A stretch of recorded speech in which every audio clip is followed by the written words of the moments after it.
They say a queen's power lies in her crown. But what happens when the crown stays and the queen is cast aside like yesterday's trash? Queen Elira Vale gave everything to a kingdom that whispered she wasn't beautiful enough to deserve it. She bled loyalty into every stone of that palace. And tonight, she's about to hear the one truth that will shatter her world. Her king, her husband, the man she built an empire for, just called her a burden and brought another woman into their bed. This is the story of a woman who refused to disappear when the world tried to erase her. Stick around till the end, hit that like button, and drop your city in the comments, so I know where my tribe is watching from. Trust me, you're not ready for where this goes. The throne room smelled like old blood and older lies.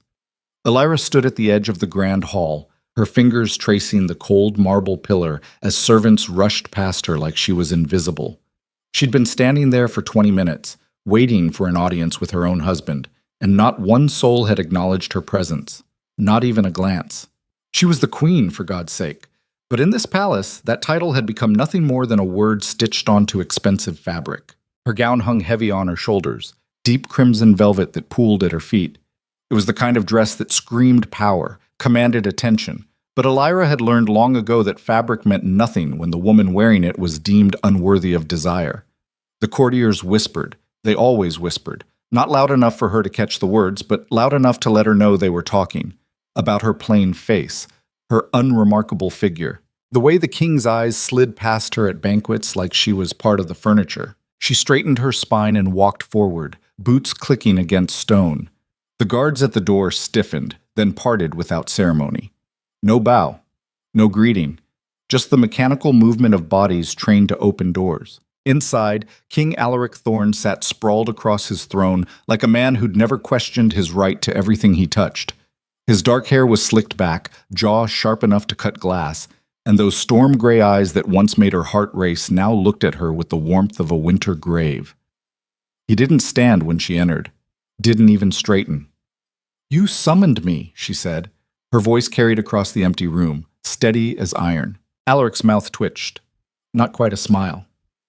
"Elira, yes, we need to discuss the northern provinces. The grain tax is causing unrest." She moved closer, each step measured. "We discussed this last month.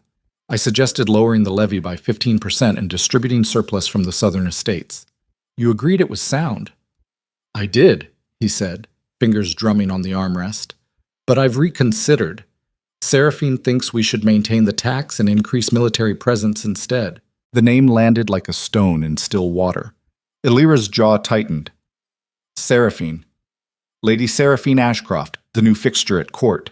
The woman who'd appeared 3 months ago, draped in silk and confidence, who laughed too loud at the king's jokes and touched his arm too often at dinners. The woman who was everything Elira wasn't, golden-haired, full-lipped, built like a damn sculpture of some fertility goddess. Seraphine, Elira repeated slowly, isn't a political advisor. She's a baroness from a minor house with no experience in governance. Alaric's eyes hardened. She has instincts. Fresh perspective. Fresh. Right. Elira felt something cold settle in her chest, spreading through her ribs like frost. And my perspective, the one that's kept this kingdom stable for 12 years, is what? Stale? Don't be dramatic. He waved a hand dismissively. You're excellent at the administrative details, Elira. No one disputes that. But leadership requires more than competence. It requires vision, presence. The unspoken words hung between them like a noose. You lack both. She'd heard variations of this her entire marriage. Never direct enough to be called cruelty, but constant enough to hollow her out from the inside. The courtiers said it louder. The servants whispered it in corners. Even the visiting dignitaries raised eyebrows when introduced to the plain-faced queen who'd somehow captured a king's hand in marriage, but never his heart. Elira had learned to armor herself against it, to bury the hurt so deep it couldn't touch her while she worked, while she managed treaties and trade routes and kept the kingdom's machinery running smooth as silk, while Alaric played king and took credit for her strategies. But this was different. I see, she said quietly. Then I suppose my counsel is no longer required. Alaric stood, descending the dais with the lazy grace of a predator. When he reached her, he placed one hand on her shoulder. The touch was perfunctory. Cold. Elira, you're my wife, my queen. That doesn't change. But a king has needs, demands on his attention that require different kinds of support. Different kinds. Her throat felt tight. You mean her? His hand dropped. His eyes slid away. She understands things you don't. Like what? Elira's voice cracked despite her best effort. Like how to stroke your ego. How to laugh at your terrible jokes. How to look pretty on your arm while the kingdom burns. That's enough. His voice went hard, the tone he used with insubordinate generals. You're dismissed. For a moment, Elira just stood there, staring at the man she'd loved for 12 years. The man she'd built a life around. The man who was now looking at her like she was an inconvenience to be managed. She turned and walked out, spine straight, head high. She didn't run. Didn't let her hands shake until she was 3 corridors away, tucked into an alcove behind a tapestry where no one could see her. Press her palms against the stone and breathe through the rage and shame burning in her throat. This was how it happened, she realized. This was how they erased you.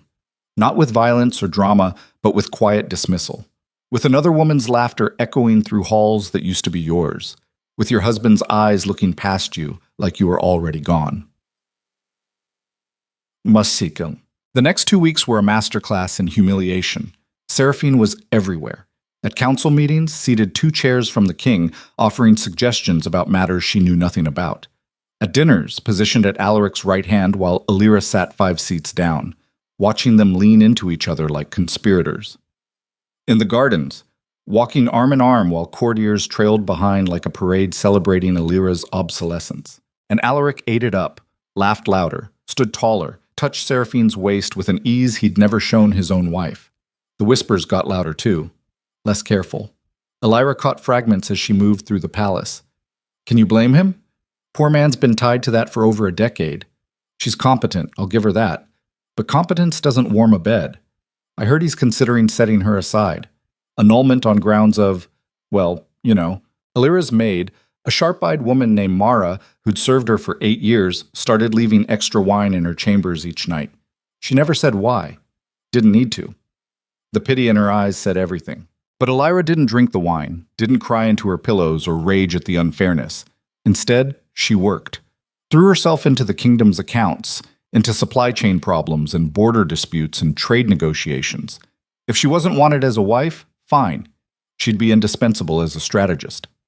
Late one night, she was bent over reports in her private study when Mara knocked softly. My queen, there's something you should know. Elira looked up, rubbing her tired eyes. What is it? Mara hesitated, twisting her hands. The king. He's moved Lady Seraphine into the East Wing, the royal apartments. The words hit like a fist to the gut. Those apartments were reserved for the king's closest family. For the queen, before Elira had been quietly relocated to the North Tower 5 years ago, under the pretense of giving her more space for her work. I see, Elira said flatly. Thank you, Mara. The maid lingered. My queen, the staff, we remember. We remember who kept food in our bellies during the famine, who made sure our children had medicine during the plague. We remember. Something in Elira's chest cracked open, not enough to break her, but enough to let a sliver of warmth through. She managed a small smile. I appreciate that. After Mara left, Elira sat in the silence of her study and let herself feel it. All of it. The rage and shame and bitter burning hurt. Then she stood, walked to her window, and looked out over the kingdom she'd helped build. They could take her husband, her title, her dignity. But they couldn't take what she knew, what she'd learned. The loyalty she'd earned from people who mattered more than courtiers and pretty baronesses. And in that moment, Elira Vale made a choice. She would not disappear quietly. The turning point came 6 days later. Elira was walking through the servants' corridor, heading to the kitchens to discuss winter provisions with the head cook, when she heard voices drifting from an open door. The king's private study. She should have kept walking, should have ignored it like she ignored most things now. But she heard her name. She stopped, pressing herself against the wall, heart hammering. Alaric's voice frustrated. I'm telling you, Seraphine, the council won't accept it. Elira's been queen for 12 years. Half of them are personally loyal to her. Then make them disloyal. Seraphine's voice was honey over steel. You're the king, Alaric. Act like it. Show them she's a burden you've carried too long out of misplaced duty. A burden. The word detonated in Alira's chest like black powder. She's not a burden, Alaric said, but there was hesitation in his voice. Doubt. She's competent, reliable. Seraphine laughed, the sound cruel and bright. Competent. My love, you don't keep a woman for competence. You hire a secretary for that.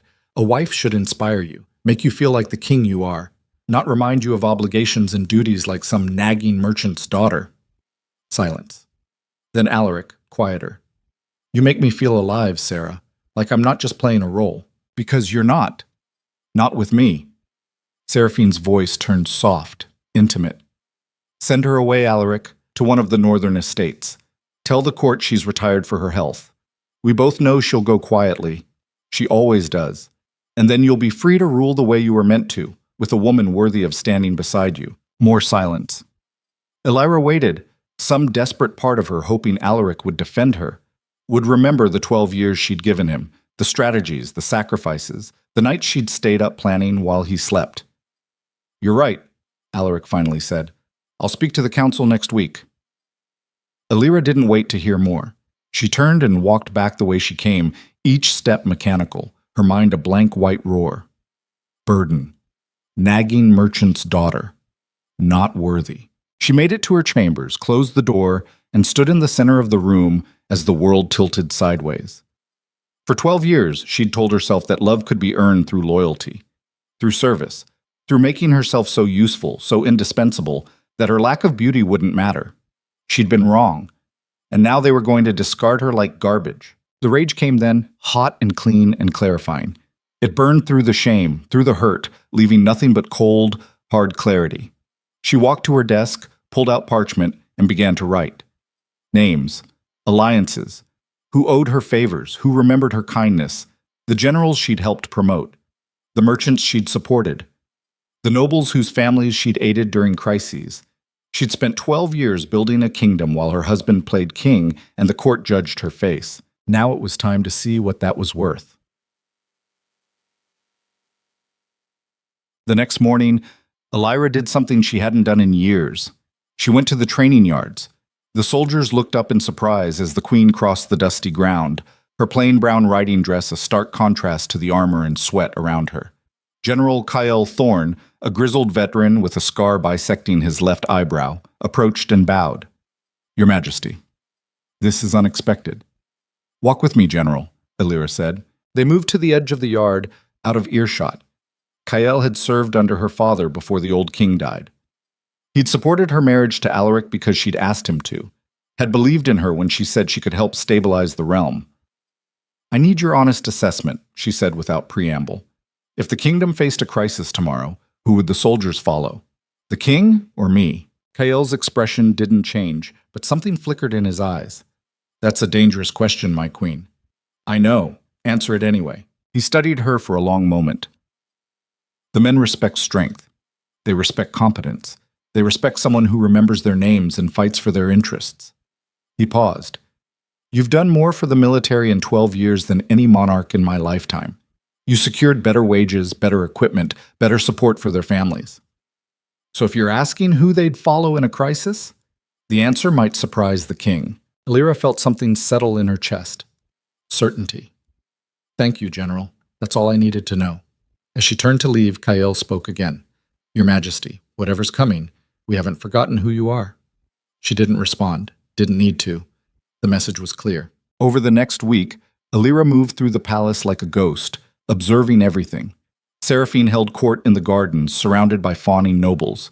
Alaric made increasingly erratic decisions, overruling his advisors on Seraphine's whispered suggestions. The council members grew restless, exchanging worried glances during meetings.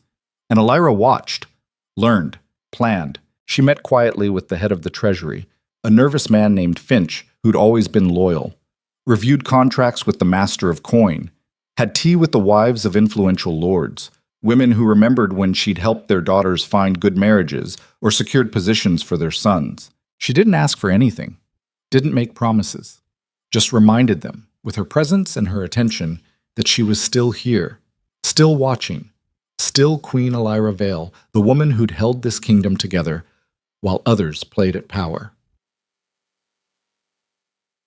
Cut. The crisis came faster than she expected. 2 weeks after she'd overheard Alaric's conversation, word arrived from the eastern border.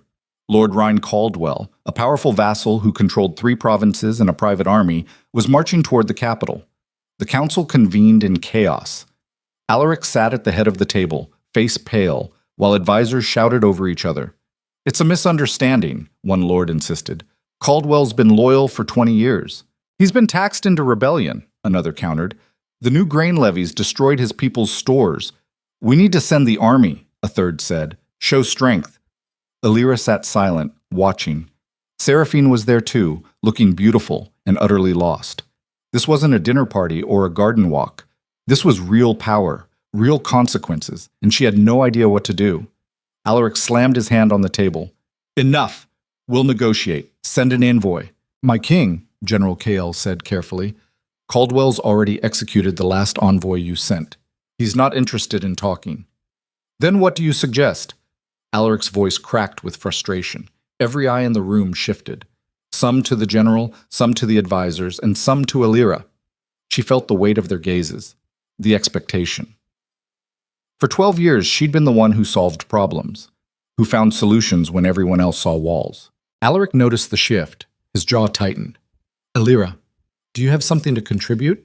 She met his eyes across the table, measured her words. "Caldwell isn't rebelling against you, Alaric. He's rebelling against policy. Bad policy. The grain tax was a mistake. I told you that 3 months ago." Seraphine spoke up, voice bright with false confidence. Sometimes subjects need to be reminded of their place. Strength, not appeasement. Several advisors winced.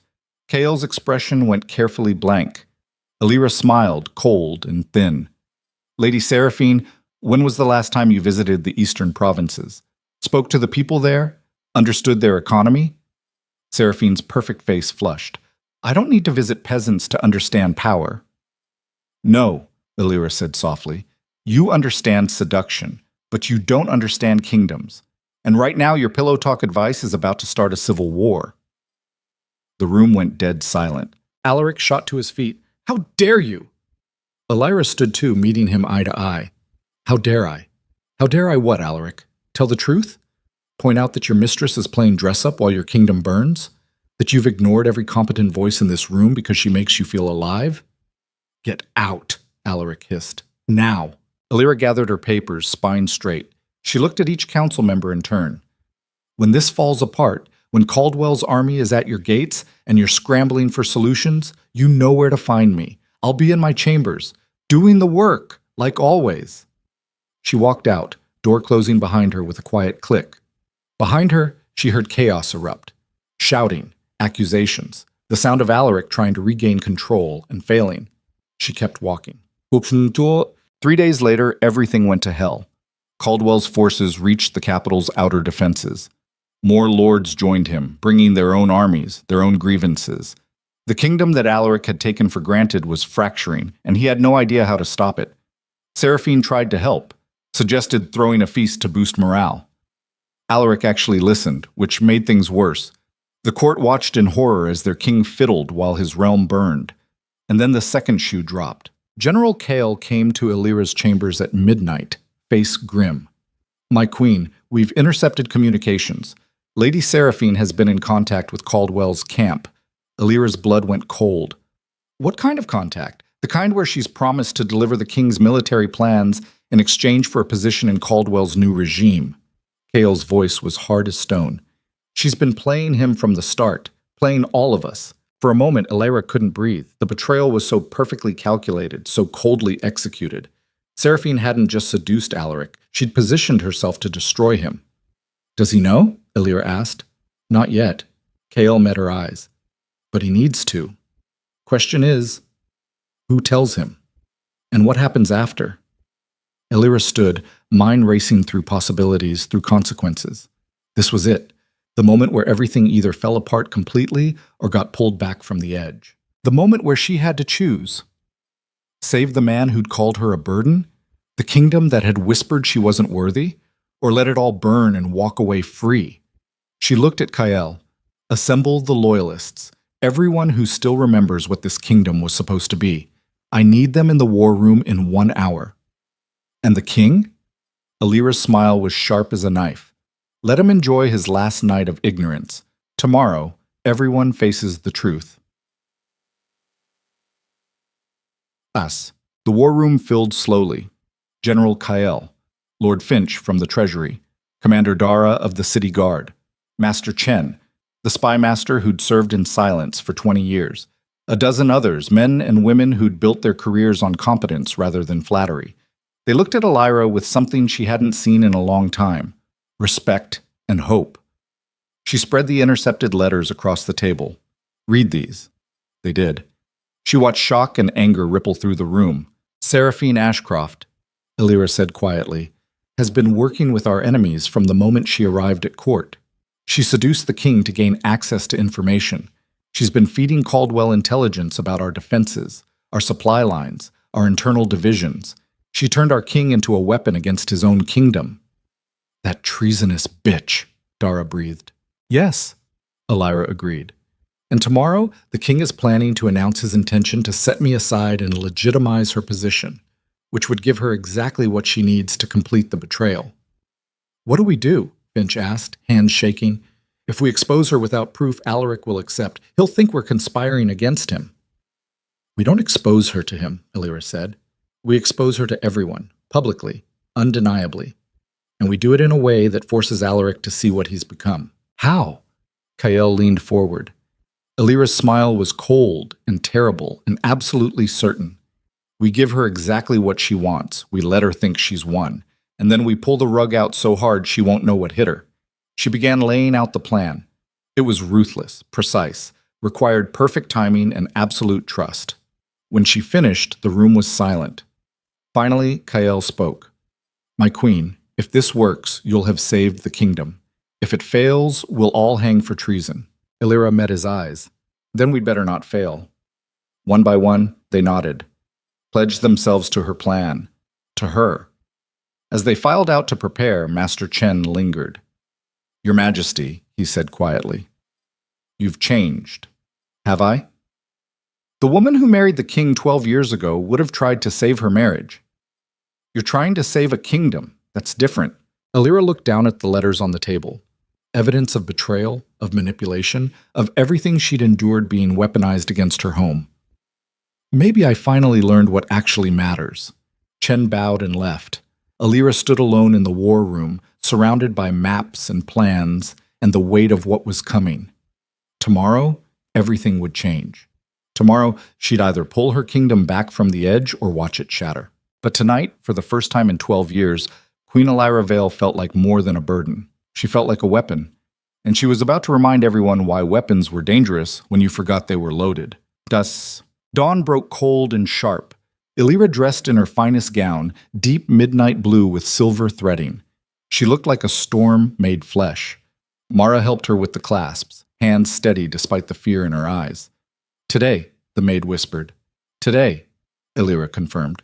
She walked to the throne room where Alaric had called an emergency council. The room was packed. Every noble, every advisor, every courtier who'd whispered about her for 12 years. Seraphine stood at Alaric's right hand, radiant in white and gold, looking like she'd already won. Alaric stood as Alira entered. His face was haggard, sleepless. My lords and ladies, he began, we face dark times, but I've consulted with Lady Seraphine and others, and we've developed a strategy to— My king! Alira's voice cut across the room like a blade.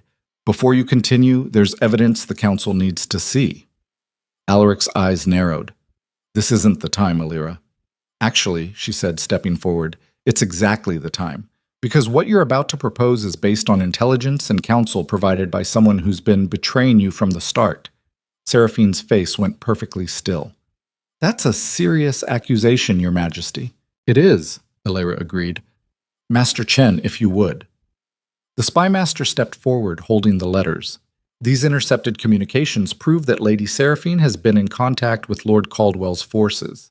She's been providing tactical information, encouraging the king to make poor strategic decisions, and positioning herself to switch sides once the kingdom is sufficiently weakened. Lies, Seraphine said, but her voice shook slightly. Desperate lies from a woman who's been set aside. Alira smiled. Then you won't mind if we have Lord Caldwell's messenger, who we captured last night, repeat what you promised him in exchange for a place in his new regime? The messenger was brought forward, testified in clear, damning detail. The room erupted. Nobles shouting, Seraphine backing toward the door, Alaric standing frozen, face white as death, and Elira standing in the center of it all, finally letting them see what 12 years of quiet competence looked like when it stopped being quiet. "Guards," she said, "arrest Lady Seraphine Ashcroft for high treason." As they dragged Seraphine away, still screaming denials, Alaric turned to Elira. His eyes were hollow, devastated. "You knew. This whole time." "I knew," Elira said, "for 3 days. Long enough to build a case, not long enough to stop you from nearly destroying everything." He started, then stopped. "I don't know what to say." "Then don't say anything," Elira told him. "Just listen, because I'm not done." She turned to face the council. "The court. All of them.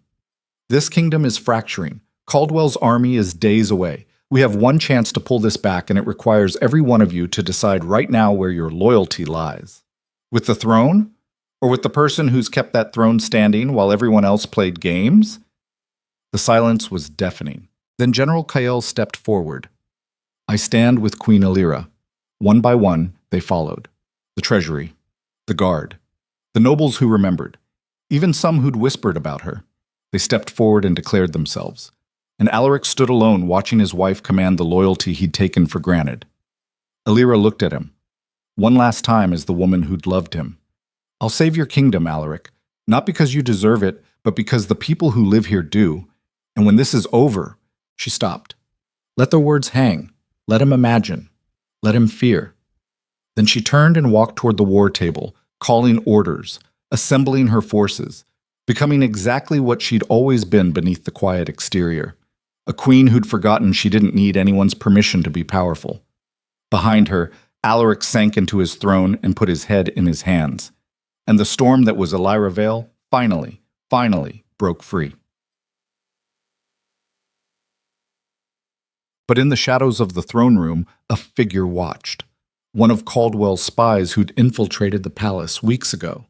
And as Elira rallied her forces, as she prepared to save a kingdom that had never valued her, that spy slipped away with one crucial piece of information.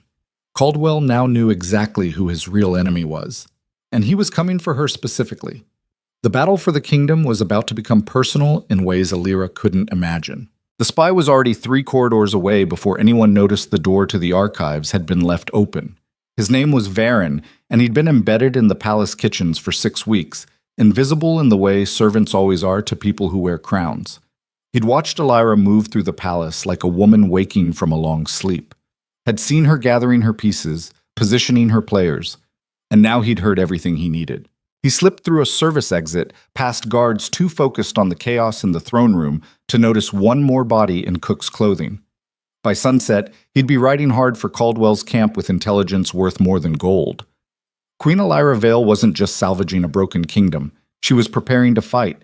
And Lord Caldwell needed to know exactly who he was up against. Because the woman they'd all dismissed as too plain, too quiet, too unremarkable to matter, had just proven she was the most dangerous person in the realm. Bok. Inside the war room, Elira stood over maps spread across a table that had seen 100 battles planned and lost. The parchment was old, edges curling, marked with ink from dead generals and forgotten campaigns. She traced a finger along the eastern approach where Caldwell's forces were positioned. "He'll expect us to fortify the capital," she said. "Dig in and wait for reinforcements from the southern provinces." General Kael stood at her right, arms crossed, studying the map with a soldier's eye. "That's standard siege defense. He's got the numbers, we've got the walls. Which is exactly why we're not doing it." Elira looked up, met his gaze. "Caldwell's been fed intelligence for months. He knows our garrison strength, our supply lines, our defensive capabilities. Seraphine made sure of that. So if we do what he expects, we're playing a game he's already won." Commander Dara leaned forward, a stocky woman with scars on her knuckles from 20 years of city patrol. "What are you suggesting, my queen? We make him think we're doing exactly what he expects. But we move our real force here." Elira's finger landed on a river valley 15 miles north of the capital. It's narrow, heavily wooded, If we position archers on the ridges and pike units at the choke points, we can turn his advantage into a death trap. The room went quiet. Lord Finch, the nervous treasurer, cleared his throat. He paused, searching for words. That's aggressive, Your Majesty. We'd be abandoning defensive positions to meet him in the field. Yes, Illyra said simply. And if it fails? If he outmaneuvers us? Then we lose everything faster than if we hide behind walls and starve. She straightened, looking at each of them in turn. Caldwell thinks he's marching on a fractured kingdom led by a weak king and a dismissed queen. Let's show him what happens when he underestimates the wrong woman. There's a truth about power that people who inherit it never understand. Real power isn't given. It's taken, inch by bloody inch, from the hands of people who thought they could keep it by divine right or accident of birth. Illyra had spent 12 years watching her husband sit on a throne he'd inherited from a father who'd inherited it from a grandfather who'd won it in a war nobody remembered. Alaric thought the crown made him powerful. But crowns are just metal. Power is what you build when nobody's watching. It's the loyalty you earn in shadows, the debts you're owed by people who matter, the competence you demonstrate when everyone else is playing dress-up. And right now in this room, Illyra was calling in 12 years of debts. Kael nodded slowly. I'll need 2 days to move the troops without being obvious. You have one, Illyra said. Caldwell's moving faster than expected. Master Chen's scouts report he'll reach the capital's outer markers in 70 hours. Then we move tonight. Dara's voice was steel. Under cover of darkness, small units, separate routes. We converge at the valley by dawn. Illyra felt something settle in her chest. Not peace, not calm, but the cold, hard certainty of a decision made and owned. Do it. They filed out, each to their tasks, leaving Illyra alone with the maps and the weight of what she'd just set in motion. She was gambling everything on one brutal play. If it worked, they'd cripple Caldwell's army before it reached the capital. If it failed, she'd have sacrificed their best forces and left the city defenseless. But doing nothing was death. Slow, inevitable, humiliating death. She'd take the quick kind if she had to. At least it would be on her terms. The door opened behind her. She didn't turn, already knowing who it was by the heaviness of the footsteps. Alaric's voice was hoarse. You're really doing this. I'm saving your kingdom, she said flatly, still studying the maps. Yes, it's not just my kingdom. It's ours. Now Illyra did turn. Looked at the man she'd married 12 years ago. He looked older suddenly, like the last few hours had aged him a decade. His perfect face was drawn, eyes shadowed with something that might have been regret, or might have just been fear. Don't, she said quietly. Don't do that. Do what? Pretend this is ours. Pretend you didn't spend the last 3 months replacing me piece by piece while your mistress sold us out to our enemies. She kept her voice level, empty of the rage burning in her gut. You called me a burden, Alaric. You planned to set me aside like damaged furniture. So don't stand here now and claim partnership. He flinched. I was wrong. Yes, you were. Illyra, He stopped, swallowed hard. I don't know how to fix this. You don't. She turned back to the maps. But you can stay out of my way while I fix the mess you made. The silence stretched like a blade between them. Finally, Alaric spoke, voice barely above a whisper. I loved you. Once. And there it was. The admission that hurt more than any insult. Once. Past tense. Like love was something that expired when the packaging wasn't pretty enough. I know, Illyra said. I loved you too. Enough to build you an empire. Enough to ignore every whisper, every slight. Every night you looked past me like I was invisible. Enough to keep this kingdom running while you played at being king. She looked at him over her shoulder. But love isn't enough when you're married to a man who mistakes beauty for value and flattery for wisdom. That's not fair. Fair. Illyra's laugh was sharp and bitter. You want to talk about fair? I gave you 12 years. I gave you stability, strategy, every ounce of competence I had. And the second a pretty face batted her eyes at you, you threw it all away. Threw me away. So don't stand there and lecture me about fair. Alaric's jaw tightened. I made mistakes. I know that now. But I'm still your king. Are you? Because from where I'm standing, the only reason you're still sitting on that throne is because I'm holding it up. She moved closer, close enough to see the fear in his eyes. And here's the thing about thrones, Alaric. They're only as strong as the foundation. You might wear the crown, but I'm the foundation.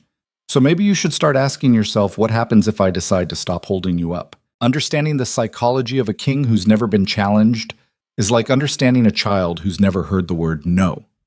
Alaric had been raised to believe his desires were commandments, his whims were policy, his comfort was the natural order of things. He'd been taught that being king meant being obeyed. Nobody had ever explained that being king meant being alone, that every decision was yours to make and yours to live with, that the crown didn't make you powerful, it made you responsible, and responsibility was a weight that crushed men who thought they were entitled to ease. Looking at Alaric now, Alira could see the moment he understood.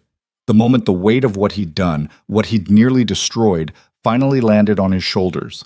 It bent him, made him smaller. "What do you need from me?" he asked finally. "Nothing," she said. "I need nothing from you, Alaric. Just stay in the palace. Look like a king. Let me do what I've always done. And after? When this is over?" Alira smiled, cold and final. "After, we'll see if there's anything left worth saving." She walked past him, out of the war room, leaving him standing alone with maps and consequences. What that? The troops moved in darkness, shadows peeling away from the capital in groups of 20, 30, filtering through gates and service roads like water finding cracks. By midnight, half the garrison was gone. By dawn, the capital would look defended while its real strength positioned for ambush 15 miles north. Alira rode with the first wave, dressed in leather armor borrowed from a dead soldier's trunk. It fit poorly, too big in the shoulders, too tight in the waist, but it was functional. Kael had argued against her coming, said a queen belonged in the palace, not on a battlefield. She told him if he wanted her to stay behind, he'd have to tie her up. He'd looked at her for a long moment, then handed her a sword. They reached the valley 3 hours before dawn, horses breathing hard in the cold air. The river cut through the terrain like a scar, banks steep and rocky. Trees crowded close on both sides, old growth that blocked moonlight and turned the ground into a maze of roots and shadows. Perfect killing ground if you were defending, death trap if you were attacking. Alira dismounted, boots squelching in mud. Kael was already positioning units, his voice low and steady as he directed archers to the ridges, pike formations to the narrows. Dara organized the city guard, placing them at fallback positions in case the first line broke. "Commander?" Alira's voice cut through the organized chaos. A word. Dara approached, face grim in the pre-dawn gloom. "My queen." When Caldwell arrives, he's going to see the trap. He's not stupid, so he'll either retreat or try to force through anyway. If he retreats, we've bought time but solved nothing. If he forces through, people are going to die. A lot of people. Dara's expression didn't change. "Yes, ma'am. I need you to understand something." Alira looked at the woman who'd spent 2 decades keeping the capital's streets safe. "I'm asking you to spend lives today. Good people who've done nothing wrong except serve a kingdom that's falling apart.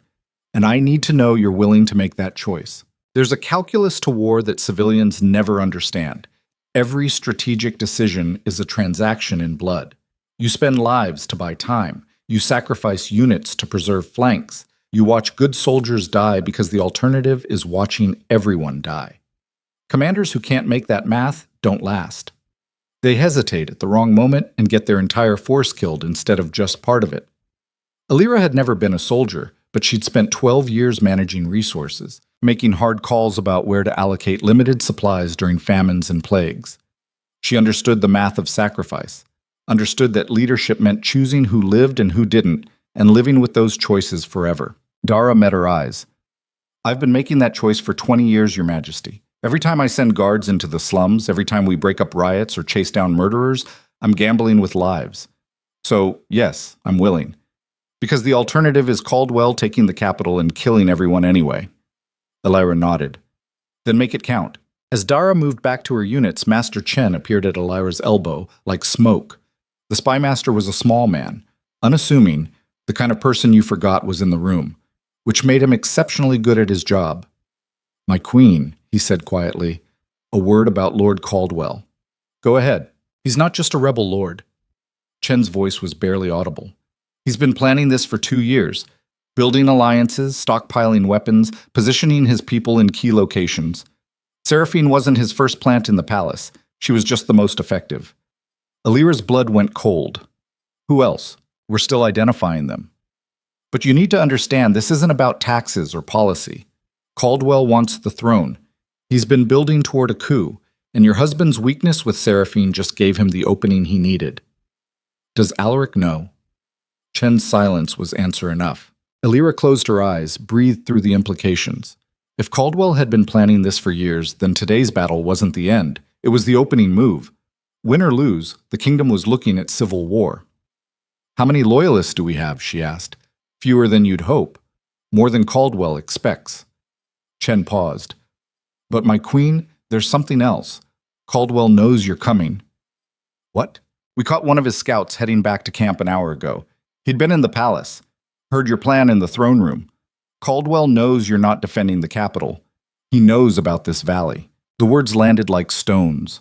Elira's mind raced, recalculating, adjusting. If Caldwell knew they were here, he could avoid the trap entirely. Circle around, hit the capital while their forces were out of position. Or he could spring his own countertrap, catch them in the valley with reinforcements hidden in the hills. Either way, her perfect ambush had just turned into a gamble with worse odds. How long ago did the scout leave? She demanded. 6 hours.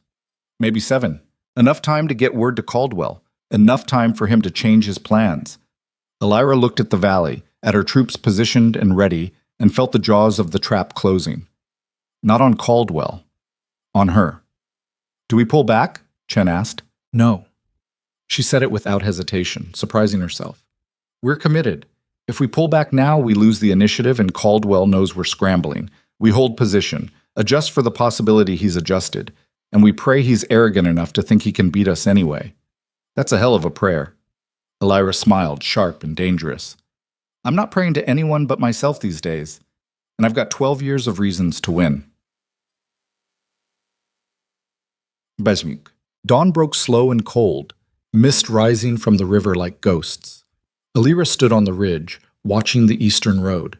Behind her, 200 archers waited in silence, arrows nocked, breathing shallow. Below, pike units held the narrows, shields locked, eyes forward. The entire valley was a held breath. And then, through the mist, the first shapes appeared. Caldwell's army was massive, easily 1,500 strong, maybe more. They moved in formation, disciplined and steady, banners snapping in the morning wind. At the center, a figure on a black warhorse sat tall and unmistakable. Lord Ryan Caldwell himself. Tall, broad-shouldered, with a commander's presence that made other men look small. Even from a distance, Elira could feel the weight of his confidence. He knew they were here, and he'd come anyway. Kael appeared beside her, face grim. He's not slowing down. He's calling our bluff. Elira's voice was steady. He thinks superior numbers will carry the day. Will they? She looked at the general. We're about to find out. Caldwell's forces reached the valley entrance. For a moment, they paused. Elira could see officers conferring, pointing at the terrain, the trees, the ridges. They knew. Had to know. This was textbook ambush ground. But Caldwell raised his hand, gave a signal, and the army pushed forward into the narrows. Arrogance. The fatal flaw of men who've never lost. Caldwell had the numbers, the momentum, the intelligence. He probably thought Elira was bluffing, that she didn't have the spine to actually spend lives. Or maybe he just didn't care. Thought he could absorb casualties and still win through sheer force. He was about to learn differently. Now, Elira said quietly. Kael raised his arm, brought it down sharp. Arrows flew. The first volley hit like a hammer. Men screamed, horses shrieked. The disciplined formation fractured as soldiers scrambled for cover that didn't exist. The second volley followed before they could regroup, punching through armor and shields, dropping bodies into the mud. Caldwell's officers shouted orders, trying to organize a response, but the valley's narrowness worked against them. They couldn't spread out, couldn't flank, couldn't do anything but push forward or retreat. And Caldwell wasn't retreating. Pike units, Kael barked. The pike formation surged forward, catching Caldwell's vanguard at the narrows. Steel met steel with a sound like the world breaking. Men fought and died in the mud, blood turning the river red. Elira watched from the ridge, every muscle tight, every sense screaming. This was her plan, her strategy. Every man dying down there was dying because she'd chosen this ground, this fight, this moment. The weight of command is the weight of ghosts. Every decision you make creates them. The soldier who dies because you positioned him wrong. The family who starves because you allocated supplies elsewhere. The city that burns because you gambled on the wrong intelligence. Good commanders learn to carry ghosts. Great commanders learn to weaponize them. They turn grief into fury, guilt into precision, and they use the memory of past failures to avoid future ones. Alira was learning, in real time, what it meant to own her choices. To watch people die for decisions she'd made and know she'd make the same choice again because the alternative was worse. Caldwell's army was taking massive casualties, but they weren't breaking. The Lord himself had pushed to the front fighting like a demon, rallying his troops with sheer presence. He was good, better than she'd expected, and his soldiers were loyal, willing to die for him. This wasn't going to be clean. "My queen," Kael said urgently, "they're bringing up siege equipment, trying to clear the Narrows with rams." "They can't fit rams through that gap," Alira said. "They're trying anyway." She watched as Caldwell's forces dragged forward a massive battering ram, using it like a wedge to push through the pike formations. It was desperate, brutal, and it was working. The pike line started to bend. "Send in the reserves," she ordered. "Hold that line." Dara's city guard rushed forward, reinforcing the failing center. The battle devolved into chaos, formations dissolving into individual duels, strategy giving way to pure survival. And through it all, Caldwell kept coming. He was targeting the ridge now, sending units up the slopes to take out the archers. Alira watched them climb, saw her archers pick them off one by one, but there were too many. They'd reach the top eventually. "We need to pull back," Kael said. "Regroup at secondary positions." "Not yet." Alira's voice was ice. "We hold until Caldwell commits his entire force. Once he's in the valley, we collapse the exits. That'll trap us too." "I know." Kael stared at her. "You're going to sacrifice our retreat? I'm going to win." She met his eyes. "Trust me." For a moment, the general looked at her like he was seeing someone new. Someone harder. Someone dangerous. Then he nodded and moved to relay orders. Alira turned back to the battle, watching Caldwell's forces pour into the valley like water into a funnel. Almost there. Almost committed. Just a little more. And then she saw him. Caldwell himself, pushing through the chaos, eyes locked on the ridge. On her. He'd spotted her, recognized her somehow, and he was coming. She drew the borrowed sword, feeling its weight. She'd never been a fighter, had no training, no skill. But she'd be damned if she ran. Caldwell reached the ridge, soldiers flanking him, and stopped 10 feet from where Alira stood. Up close, he was even more imposing. 6.5 feet of muscle and fury, face scarred from a dozen battles, eyes cold as winter. "Queen Alira," he said, voice like gravel. The burden herself. "Lord Caldwell." She kept her sword raised. "Come to finish what Seraphine started?" He smiled, sharp and cruel. Seraphine was a tool. Useful, but ultimately replaceable. You, though, you're the real problem. Alaric's competent wife, holding together a kingdom that should have collapsed years ago. Flattering, not flattery. Strategy. He moved closer, his soldiers spreading out to cut off escape routes. "I've been planning this for 2 years, and every time I thought I had an opening, you closed it. Every weakness I tried to exploit, you'd already shored up. You're the reason this kingdom hasn't eaten itself alive, which means you're the reason I haven't already won. So you're here to remove the obstacle. I'm here to make you an offer." Caldwell's smile widened. "Join me. Use that competence for a regime that'll actually value it. I'll make you a power behind my throne, give you real authority, real respect, everything Alaric denied you." Alira laughed. It surprised her how genuine it sounded. "You think I survived 12 years of humiliation just to bend the knee to another man's ambition? You think I'm that hungry for validation? I think you're smart enough to see which way the wind's blowing."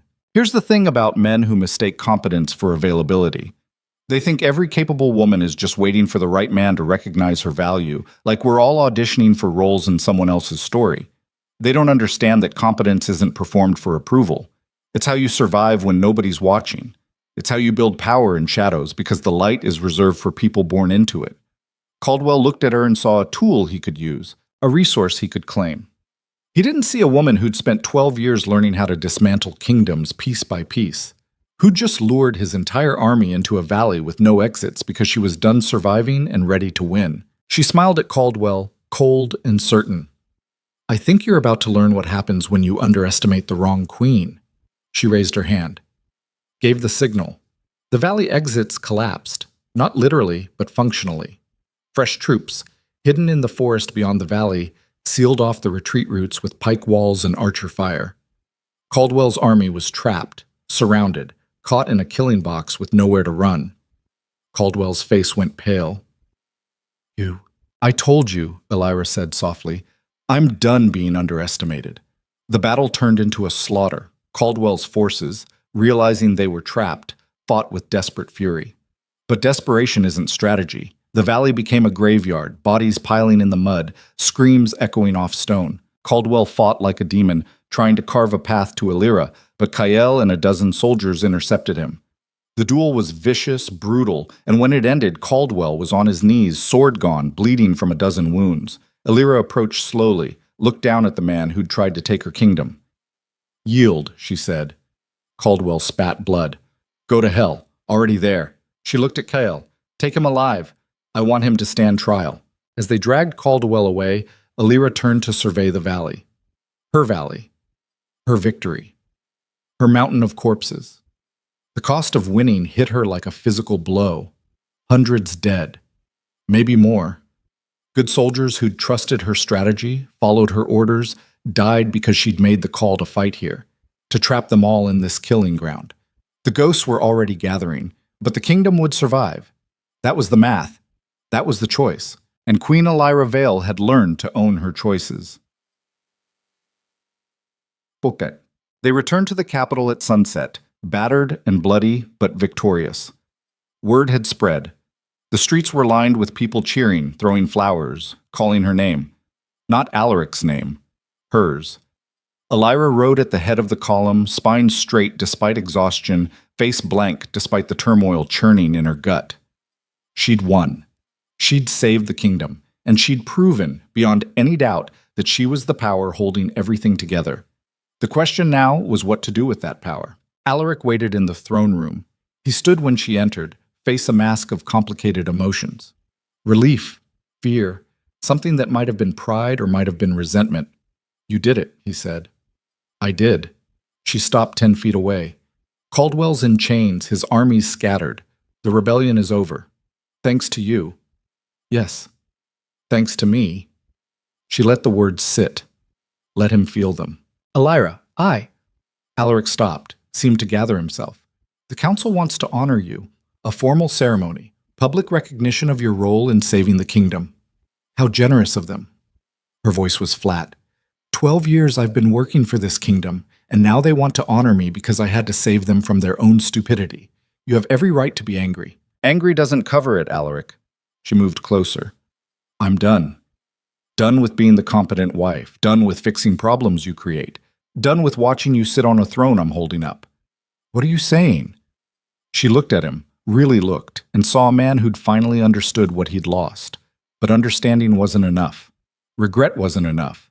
I'm saying things change now. Either I get real power, real authority, real voice in this kingdom, or I walk away and let you hold up your own damn throne. The ultimatum hung in the air like smoke. Alaric's face worked through emotions, pride wrestling with fear, ego fighting with necessity. Finally, he spoke. What do you want? Everything you promised me 12 years ago, she said. Partnership. Respect. To be seen as more than just the plain wife doing the work behind the scenes. I want a voice in the council that can't be overruled. I want acknowledgement that this kingdom survives because of me, and I want you to never, ever make me feel invisible again. And if I refuse, then you'll lose me. And we both know what happens to this kingdom without me holding it together. Understanding the moment when everything shifts is like watching ice crack. You can see the fractures spreading, hear the groan of structure giving way, feel the inevitability of what comes next. Alaric stood at the epicenter of a kingdom that had just realized its real power didn't sit on the throne, and he had to choose whether to share that power or lose it entirely. The crown didn't make him king. The woman he'd dismissed as a burden made him king, and she'd just told him the price of keeping her. Alaric looked at his wife, the woman he'd married for alliance, the woman he'd stopped seeing years ago, the woman who'd just saved his kingdom and was now telling him she'd walk away if he didn't change. Done, he said finally. Whatever you want, whatever you need, it's yours. Alira studied him, looking for the catch, the lie, the trap. But all she saw was a broken man who'd finally learned humility the hard way. "I'll have Master Chen draw up the documents," she said. "Full partnership. Legal authority equal to yours. Public acknowledgement. Everything in writing, witnessed by the council." "Agreed." "And Alaric?" She moved closer, close enough to see the fear in his eyes.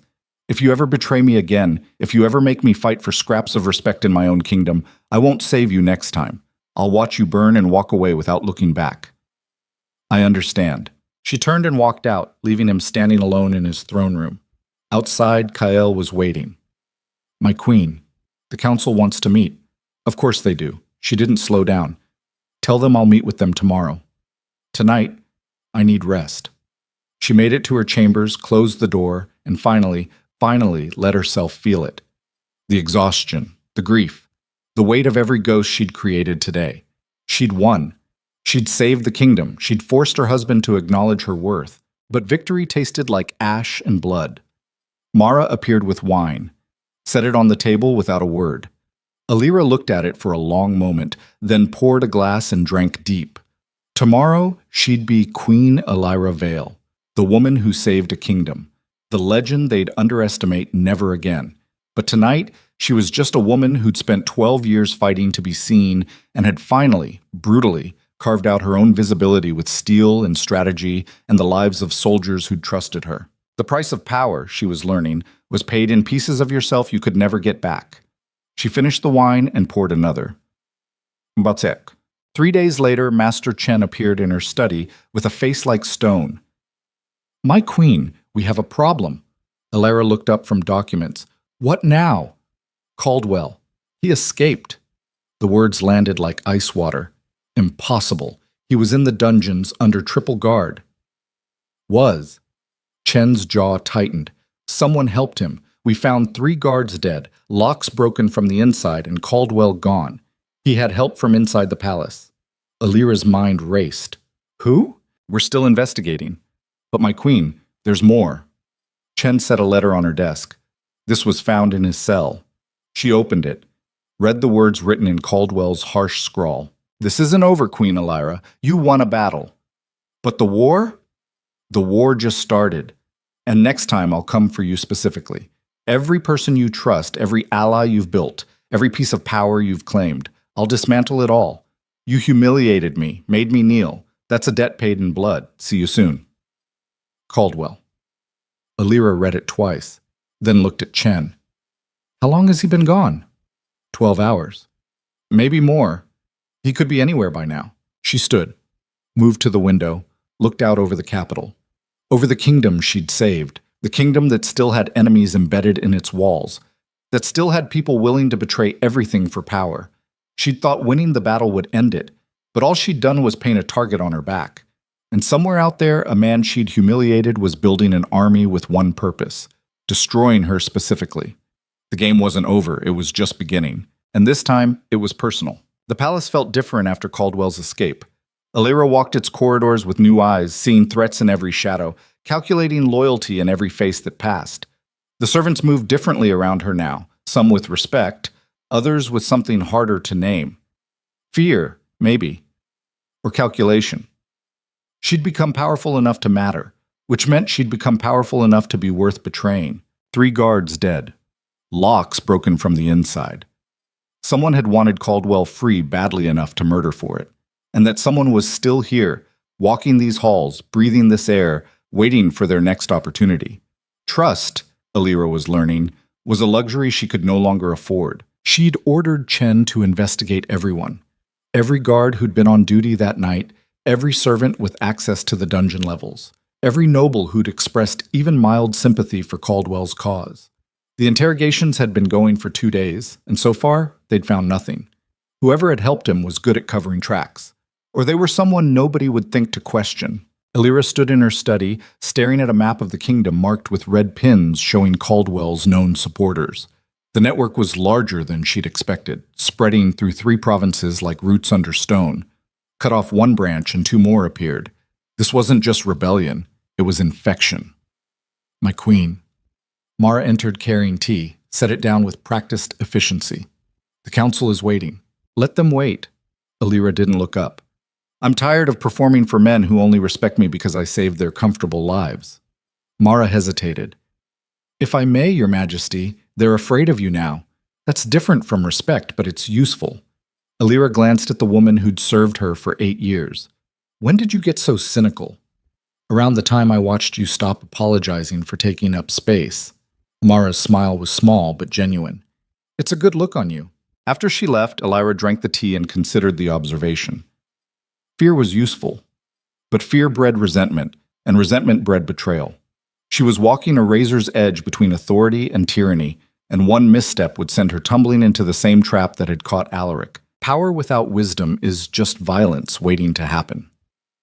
Alira had watched her husband wield power like a club, demanding obedience without earning loyalty, mistaking compliance for respect. It had made him weak, made him vulnerable to people like Seraphine, who understood that real power lives in the space between what people say and what they mean, between the smile and the knife. Alira was learning to read that space, to navigate it, but she was also learning how easily you could lose yourself there, how quickly you could become the thing you'd fought against. She straightened her shoulders and headed for the council chamber. The council rose when she entered, all of them, even Lord Peter, the ancient treasurer who'd been serving since before she was born. The gesture was new, calculated. They were acknowledging her power while subtly reminding her they could withdraw that acknowledgement. Politics was exhausting. Alira took her seat at Alaric's right hand. The king looked tired, older somehow, like the weight of his mistakes was finally visible in the lines around his eyes. He nodded to her. A small gesture, but public. Another acknowledgement. We've received word from the northern provinces, Lord Vance began. He was a stocky man with intelligent eyes and a talent for presenting bad news like it was optional. 3 lords have pledged renewed loyalty after your victory over Caldwell. Only 3? Alira's voice was flat. We have 7 northern lords. Where are the other 4? Vance shifted uncomfortably. Silent. For now. Silent means calculating, Alira said. Trying to decide if backing me is worth the risk. She looked around the table. What are we doing to tip that calculation in our favor? We could offer concessions, another counselor suggested. Lower taxes, trade benefits, bribes, Alira translated. You want to reward their hesitation with gifts. It's diplomacy, the man protested. It's weakness. She leaned forward. We just crushed a rebellion. Now is not the time to negotiate from a position of fear. We show strength, make examples of disloyalty, and celebrate those who stood firm. Examples, Lord Peter said carefully. You mean executions. I mean consequences. Alira met his eyes. Caldwell's supporters helped him escape. They murdered guards. That's treason. So yes, if by examples you mean justice, then yes. The room went quiet. This was the line, the moment where she either backed down or became someone harder. Someone willing to spill blood to hold power. Alaric cleared his throat. Perhaps we should discuss this privately. No. Alira didn't look at him. This affects the entire council. Everyone here needs to understand what we're facing. Caldwell escaped because someone in this palace helped him. Someone we trust. Someone who might be in this room right now. The accusation landed like a grenade. Counselors shifted, exchanged glances, tried to look anywhere but at each other. That's a serious charge, Vance said slowly. It's reality.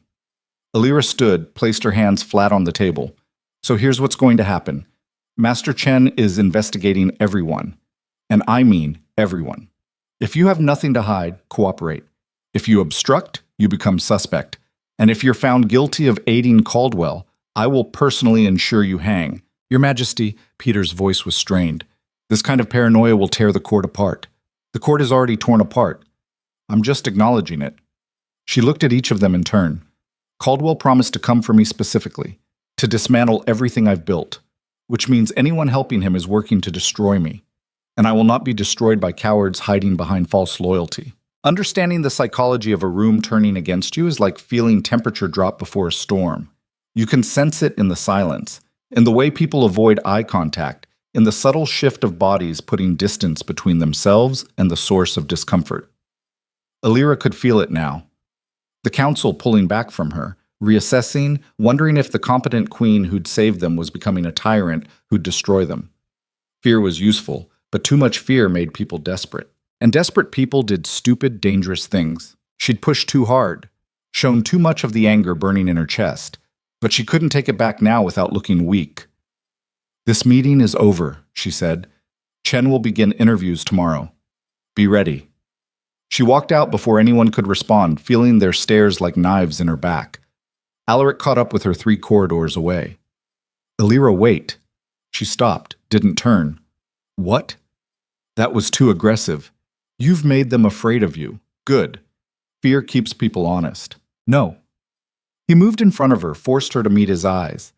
"Fear makes people unpredictable, makes them plot in shadows. You're creating the very conspiracy you're trying to prevent." "Then what do you suggest?"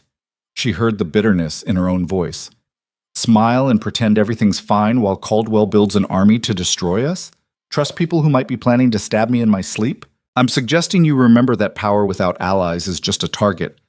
Alaric's voice was softer than she'd heard in months. "You're so focused on being strong that you're forgetting to be strategic. Strength without support is isolation, and isolated leaders don't last." The words hit harder than she wanted to admit. Because he was right. She'd been so busy proving she couldn't be dismissed that she'd started dismissing everyone else, building walls instead of bridges, becoming exactly the kind of ruler she'd despised.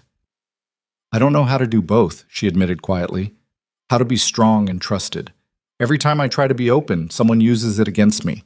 That's leadership." Alaric's smile was sad. "Welcome to the throne." "It's lonely up here." They stood in the corridor, 2 people who'd once loved each other, now bound together by duty and desperation and the weight of a kingdom neither of them could hold alone. "Help me," Illyra said finally. "Show me how to build alliances without appearing weak." Alaric nodded. "We start by apologizing to the council." "Absolutely not." Illyra: "I won't grovel to men who've spent 12 years treating me like furniture. Not groveling. Explaining." She saw him searching for words. "You're scared. They're scared. Everyone's scared, so you bring them in. Show them you trust them by asking for their help instead of demanding their obedience. And if one of them is the traitor, then we're already dead, so it doesn't matter." Alaric's expression hardened. "But if none of them are, and you keep treating them like enemies, you'll create traitors where none existed." The logic was sound. Infuriating, but sound. Illyra wanted to reject it, to hold on to the armor she'd built, but she could feel it cracking under the weight of isolation. "Fine," she said. "Tomorrow. I'll speak to them tomorrow." The next morning brought worse news. Chen arrived at her chambers before dawn, face ashen. "My queen, we have a problem." Illyra was already awake, had barely slept. "Show me." He spread documents across her desk. Financial records, correspondence, coded messages. It took her a moment to understand what she was seeing. Then the horror landed. "Someone's been embezzling from the treasury," Chen said quietly. "For months. Maybe longer. Siphoning funds through false contracts, phantom suppliers, ghost expenses. The money's gone to accounts we've traced to Caldwell's network." "How much?" "Enough to fund a small army, enough to bribe border guards, buy weapons, finance an entire rebellion." Illyra's stomach turned. "Who?" "That's the problem. The records point to someone with high-level access, someone who understands the treasury systems intimately." Chen paused. "Someone on the council." The room tilted. One of her advisors, someone she'd been working with for years. Someone who'd sat in meetings, offered counsel, pretended loyalty while bleeding the kingdom dry to fund its destruction. "Do we have a name?" Her voice was barely controlled. "3 possibilities." Chen pointed to names on the document. "Lord Vance, Lord Finch, or Commander Dara." Illyra read the names and felt something break inside. Vance had been her ally for 5 years. Finch had helped her navigate the treasury's complexities since she'd become queen. Dara had fought beside her in the valley, had bled for the kingdom. One of them was a traitor. Maybe all 3. "Are you certain?" she asked. "The evidence is clear. Whoever's doing this knew exactly how to hide it. They've been careful, deliberate. This isn't opportunistic theft. It's systematic betrayal." Illyra looked at the documents until the numbers blurred. 12 years she'd spent building trust, earning loyalty, believing that competence and service would create real bonds. And now she was staring at proof that loyalty was just another commodity. That people would smile to your face and destroy you behind your back if the price was right. Bring them in, she said. All three, separately. I want to look them in the eyes when I ask them. Lord Vance came first.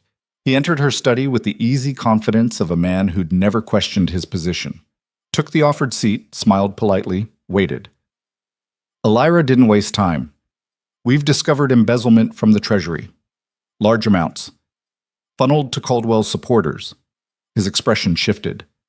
Shock, concern, all the right reactions. That's terrible. Do we know who? You tell me. She pushed the financial documents across the desk. Your signature is on half these authorizations. Vance picked them up, scanned them, and she watched his face carefully, looking for tells. For the moment guilty people always had when confronted with evidence. But Vance just looked confused. These are legitimate expenses. Grain purchases for the northern garrisons, equipment repairs, standard allocations. He met her eyes. Your Majesty, I don't understand. Someone altered the records. Made it look like standard expenses when the money actually went elsewhere. And you're one of 3 people with the access to do it. I would never. His voice held genuine hurt. My queen, I've served this kingdom my entire life. My father served before me. The idea that I would betray everything I've built is insane. People betray for many reasons, Elira said. Money, power, fear, revenge. Pick your poison. Not me.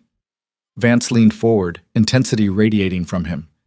You saved this kingdom. You saved me personally when my estates were threatened by border raids. I owe you everything. Why would I destroy the person who gave me a future? The question hung there, and Elira realized she didn't have an answer. Vance had more to lose than gain from her fall, unless he was playing a deeper game than she could see. You're dismissed, she said, but don't leave the palace. After he left, she sat in silence, trying to read the interaction. He'd seemed genuine, but good liars always did. Yeah, Finch was next. The nervous treasurer practically vibrated with anxiety as he took his seat. My queen, he started before she could speak. I heard you're investigating embezzlement. I want to help. Whatever you need. I need to know if you've been stealing from your own treasury. The color drained from his face. What? No. Never. I would never. Someone did. Elira watched him carefully. Someone with your level of access. Someone who understands the systems well enough to hide it. I swear on my life, Finch's hands trembled. I've done nothing wrong. Yes, I have access. Yes, I understand the systems. But I've spent 20 years protecting this kingdom's finances. I've lost sleep over budget shortfalls and tax disputes. I've agonized over every allocation. The idea that I would sabotage my own work is madness. Then explain these. She showed him the same documents. Finch studied them with the intensity of a man whose life depended on finding answers. And slowly, his expression changed. My queen, these authorizations, they're formatted wrong. What do you mean? He pointed to signature blocks, date stamps, reference codes. The formatting protocol changed 6 months ago. New security measures to prevent exactly this kind of fraud. But these documents are using the old format, which means whoever created them either didn't know about the changes or didn't have access to the current templates. Elira leaned forward. Keep going. I'm the one who implemented the new protocols. Anyone in my department would know the current format, but someone working from old records, old access, someone who hasn't been actively involved in the Treasury for months, they'd make exactly these mistakes. So you're saying this is someone who used to have access but doesn't anymore, or someone working from stolen credentials. Finch's fear was transforming into professional focus. My queen, if you give me access to the full audit trail, I can trace exactly when these transactions occurred and cross-reference them with who was logged into the systems at those times. Do it. She felt a flicker of hope. And Finch? If you're lying to me, if this is an elaborate cover, I will know. And you will regret it. I understand. He stood, gathering the documents. I'll have answers by tonight. Dara was last. The commander sat across from Elira with the same steady calm she'd shown in battle. Didn't fidget, didn't protest, just waited. You know why you're here, Elira said. I can guess. Someone's been funding Caldwell. You're investigating everyone with access. I'm on the list. Are you guilty? Dara's laugh was sharp. If I were, I'd be halfway to the border by now, not sitting here waiting for you to execute me. She leaned back, eyes hard. But let's be honest. You don't trust anyone right now. You're looking at every person who's ever had authority and wondering if they're the knife in your back. So no, I'm not guilty. But I don't expect you to believe me. Illyra studied the woman who'd fought beside her, who'd held the line when Caldwell's forces threatened to break through, who'd looked her in the eyes and said, "I'm willing," when asked to spend lives. "Why are you still here?" Illyra asked. "You could have run, could have disappeared, but you stayed." "Because I'm not a coward." Dara's voice was iron. "And because if you're going to execute me for crimes I didn't commit, I want to look you in the eyes when you do it. Want you to remember my face every time you wonder if you became the thing you fought against." The words landed like a slap. Illyra felt the truth of them, the weight of what she'd become in just 3 days. Paranoid, aggressive, treating loyal people like criminals because she couldn't tell the difference anymore. What happens when you stop being able to trust your own judgment? When the world has betrayed you so thoroughly that you can't distinguish between ally and enemy? When every smile might be false, every gesture might be manipulation, every word might be poison wrapped in honey. You become the thing you hate. You become the tyrant who sees threats everywhere because you've forgotten what loyalty looks like. You start treating people like pieces on a board instead of human beings making their own choices in an impossible situation. And somewhere in that transformation, you lose the thing that made you worth following in the first place. "I don't want to become that person," Illyra said quietly. "The one who can't trust anyone, who sees enemies in every shadow." "Then don't." Dara's expression softened slightly. "Look, you've been through hell. Your husband betrayed you. His mistress sold you out. The kingdom you saved is fracturing, and now someone close to you is actively working to destroy you. You have every right to be paranoid, but paranoia isn't the same as wisdom, and executing loyal people won't make you safer." "How do I tell the difference?" "You don't. Not with certainty." Dara stood. "But you make your best guess and you live with the consequences. That's what leadership is. Choosing who to trust knowing you might be wrong." After Dara left, Illyra sat alone with the weight of impossible choices. 3 suspects. 3 people who could be guilty or innocent. 3 lives in her hands with no clear path to truth. The knock on her door came an hour later. Finch, carrying more documents, face grave. "I found it," he said. "The pattern. The person who accessed the Treasury systems during every suspicious transaction." His hand shook as he laid out the evidence. "My queen, I'm so sorry." Illyra looked at the name on the document, felt the world tilt sideways, felt everything she thought she knew shatter like glass. "No," she whispered.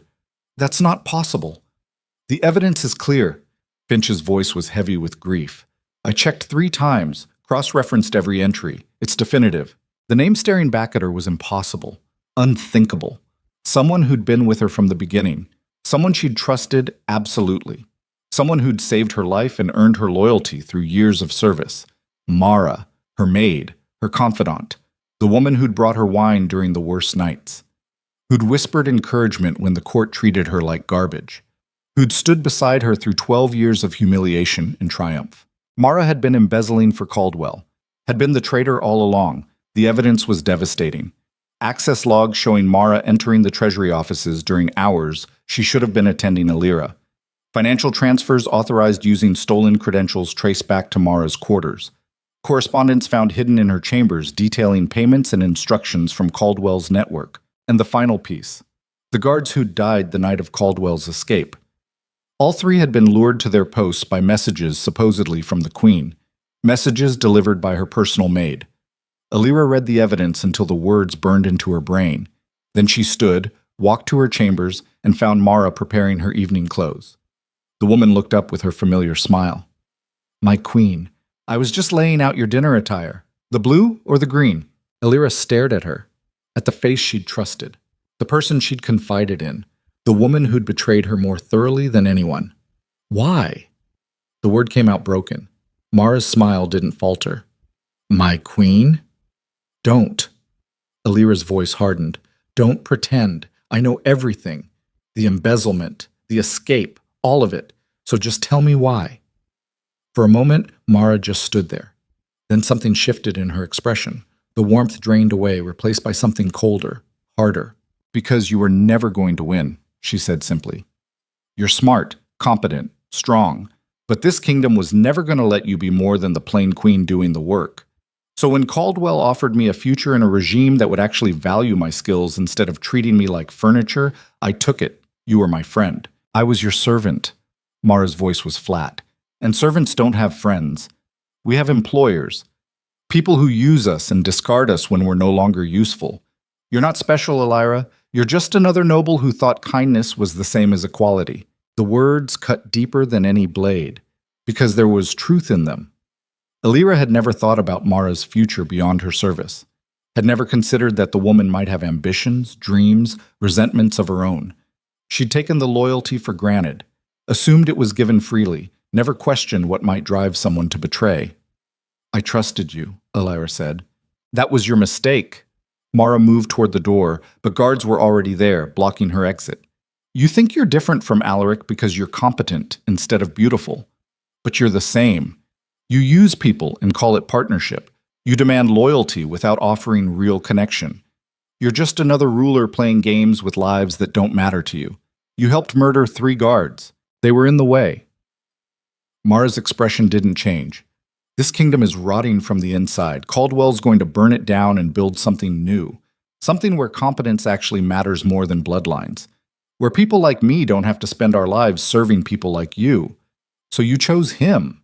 Chose to destroy everything rather than try to fix it. I chose survival. Mara smiled, cold and certain. You'll understand soon enough.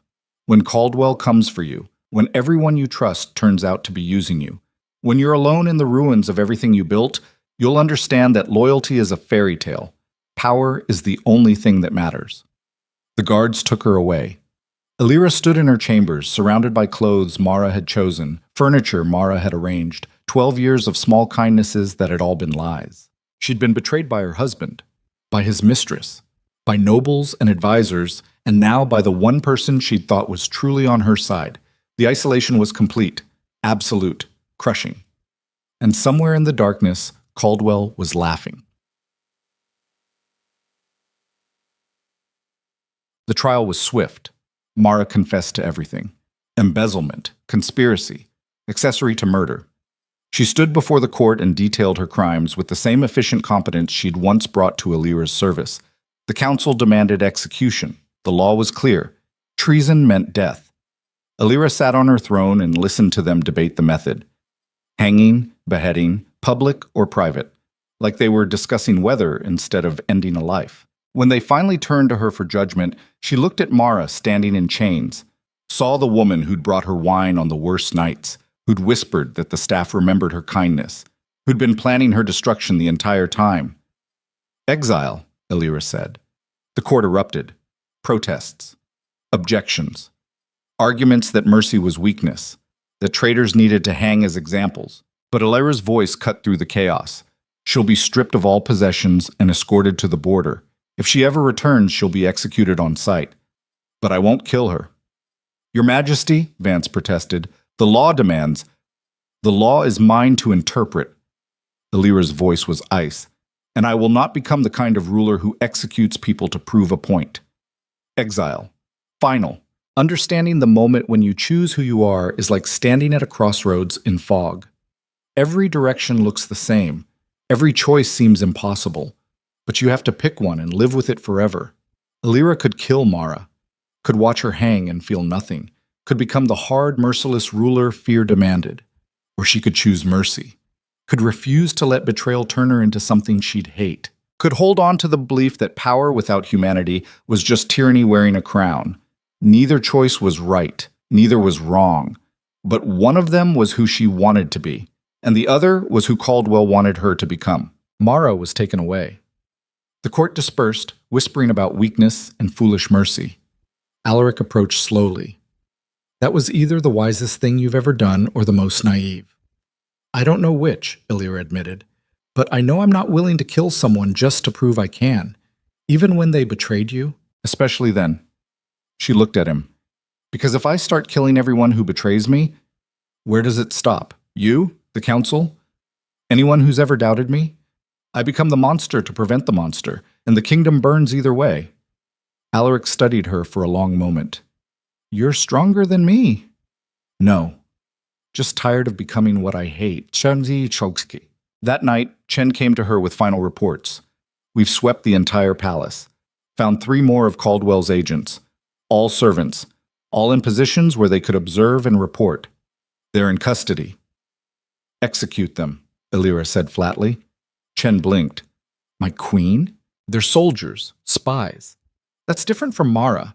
She was someone I knew, someone who made a choice. But trained agents embedded in my palace? That's an act of war. Execute them publicly. Let Caldwell know what happens to his spies. Understood. Chen hesitated. And Caldwell himself? We've tracked him to the eastern mountains. He's building forces. Not large yet, but growing.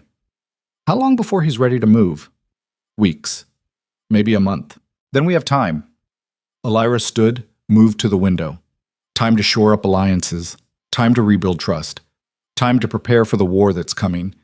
And if we're not ready, then we die. She said it without emotion. Simple fact. Caldwell's not playing for territory anymore. This is personal. He wants me destroyed specifically. So either I destroy him first, or everything ends. Chen bowed and left. Illyra stood alone in the darkness, looking out over her kingdom. The kingdom she'd saved. The kingdom that was tearing itself apart. The kingdom she'd have to save again if she wanted to survive. But survival wasn't enough anymore. She'd spent 12 years surviving, being dismissed, being underestimated, being treated like a burden while she held everything together. Now she needed to win. Not just battles, not just political games, but the war for her own soul. The fight to remain human while wielding power, to stay herself while becoming someone strong enough to survive, because Caldwell was coming. And this time, it wouldn't be armies clashing in valleys. It would be personal, intimate, a test of who she'd become and whether that person was worth saving. The question was whether she'd recognize herself when it was over. Tats. The message arrived 3 days later, delivered by a merchant who claimed to have found it nailed to a tree on the eastern road. Addressed to Queen Illyra Vale in Caldwell's harsh scrawl. She opened it alone in her study, read the words that would change everything. You think mercy makes you strong. You think sparing my agents proves you're different, but all you've proven is that you're weak. A real leader would have killed them all, would have burned my supporters out of their homes and mounted their heads on spikes. Instead, you exile one traitor and execute a few spies. Half measures from a woman playing at power. So let me teach you what real power looks like. I have your husband. The word stopped her heart. Took him 3 nights ago from his chambers. Your guards didn't even notice he was gone until morning, too busy watching for external threats to see the knife already inside your walls. He's alive, for now. Comfortable even. And he'll stay that way as long as you do exactly what I say. Here are your options. You can try to rescue him. Send your armies to storm my stronghold. Kill a few hundred of your soldiers in the attempt. Maybe even succeed. Or you can give me what I want, you, alone, unarmed. Come to me and I'll release him. 1 life for 1 life. The incompetent king for the competent queen. Seems like a fair trade. You have 2 days to decide. After that, I start sending pieces of him back to you. A finger first, then an ear. Then more interesting parts. I wonder how many pieces it'll take before you realize mercy is just cowardice wearing a prettier face. Come alone or watch your husband die slowly. Your choice. But choose quickly. The mountain pass at Raven's Gate. 2 days. Dawn. Looking forward to our reunion. Caldwell. Illyra read the letter 3 times, then once more, then set it down with hands that wanted to shake but wouldn't let themselves. Alaric was gone, had been gone for 3 days, and she hadn't even noticed, too busy investigating betrayals and rebuilding defenses and trying to hold together a kingdom that was crumbling faster than she could patch it. Her husband, the man she'd loved, the man who'd called her a burden, the man who'd finally started to understand what he'd lost. Gone, taken, held hostage by a monster who knew exactly how to break her. The choice was impossible. Go to Caldwell and die. Let him torture Alaric until there was nothing left. Send armies and watch hundreds die with no guarantee of success. No good options, just variations of loss. She stood, walked to the window, and looked out at the kingdom she'd fought so hard to save, the kingdom that had never really been hers, that had only acknowledged her when forced to, that would probably celebrate if she disappeared and Alaric came back broken but alive. Why should she save him? After everything he'd done, everything he'd failed to do? Why throw herself into the void for a man who'd thrown her away? Because mercy isn't about deserving. It's about choosing who you are when no one's watching. When the easy choice is cruelty and the hard choice is compassion. Alira had spent 12 years being strong, being competent, being everything her kingdom needed. Now she had to decide if she'd also be good. If she'd save a man who'd never really saved her. If she'd walk into death for someone who'd barely lived for her. The math didn't work. The logic failed. The strategic choice was to let Alaric die and preserve herself. But strategy wasn't the same as humanity. And if she lost her humanity, Caldwell won regardless. She called for Chen. The spy master arrived within minutes. Assemble a rescue team, she said. Best fighters, best trackers. We're going to Raven's Gate. My queen, that's suicide. It's obviously a trap. I know. She met his eyes. But we're doing it anyway, and if it fails, then I want you to take command of the kingdom's defense. Make sure whoever comes after me is someone who will actually protect these people. She handed him a sealed letter. My contingency orders. If I don't return, open it. Chen took the letter with grave hands. This is madness. Probably. But it's my madness. And I'm tired of making the smart choice that costs me pieces of my soul. She straightened her shoulders. We leave at nightfall. Tell no one where we're going. As Chen left to prepare, Alira stood alone in her study and felt the weight of the choice settling into her bones. She was walking into Caldwell's trap, was probably going to die, was sacrificing everything she'd built for a man who'd built nothing for her, but she was doing it anyway, because the alternative was becoming the monster, and she'd had enough of monsters. If she was going to fall, she'd fall as herself, not as what Caldwell wanted her to become. The game had changed. It wasn't about winning anymore. It was about who she'd be in the losing, and Queen Alira Vale had finally decided that mercy, even foolish mercy, was worth more than power bought with cruelty. She just hoped she'd live long enough to see if she was right. The rescue team assembled in silence. 15 soldiers. Chen had handpicked them from units that had fought in the valley against Caldwell, veterans who'd seen blood and hadn't broken. Men and women who understood that this mission wasn't about glory or victory. It was about walking into hell and hoping to walk back out. Alira watched them prepare in the armory, checking weapons, tightening straps on leather armor, moving with the efficient calm of people who'd accepted they might die. General Kael stood among them, face carved from stone, refusing to meet her eyes because they both knew she'd ordered him to stay behind and he'd ignored her. You should have remained at the capital, she said quietly. You should have ordered someone else to lead this suicide mission. His voice was flat. But here we are. Here we are. They rode out at midnight through a servant's gate, no fanfare, no witnesses, just shadows peeling away from the palace into darkness. The city slept behind them, unaware that its queen was riding toward probable death to save a king who'd never deserved her. The mountain pass at Raven's Gate was 2 days hard riding northeast. Caldwell had chosen the location deliberately. Remote, defensible, perfect for an ambush. He'd be waiting with forces hidden in the rocks, ready to spring the trap the moment Alira arrived. She knew this. They all knew this. And they rode anyway. Because sometimes the trap is the only path forward. Sometimes you walk into the blade knowing it's there because the alternative is standing still while everything you care about dies around you. Strategy demands you avoid traps. Wisdom demands you recognize them. But leadership, real leadership, demands you occasionally step into them anyway because your people need to see that you'll bleed first. That you won't ask them to face what you won't face yourself. Alira had spent 12 years being strategic, being wise, making smart choices that cost her nothing but dignity. Now she was making the stupid choice, the human choice, the choice that said some things matter more than survival. They made camp the first night in a canyon 20 miles from the palace. No fires, cold rations, quiet conversations that died quickly in the dark. Chen approached as Alira checked her weapons for the third time. You should eat something. I'm not hungry. Eat anyway. He handed her dried meat and bread. You'll need strength tomorrow. She took the food mechanically, chewed without tasting. Around them, soldiers prepared for sleep in shifts, half watching the ridges while the other half tried to rest. Kael was organizing watch rotations with the precision of a man who'd done this 1,000 times. Master Chen. Alira kept her voice low. If I don't make it back, don't. His voice was sharp.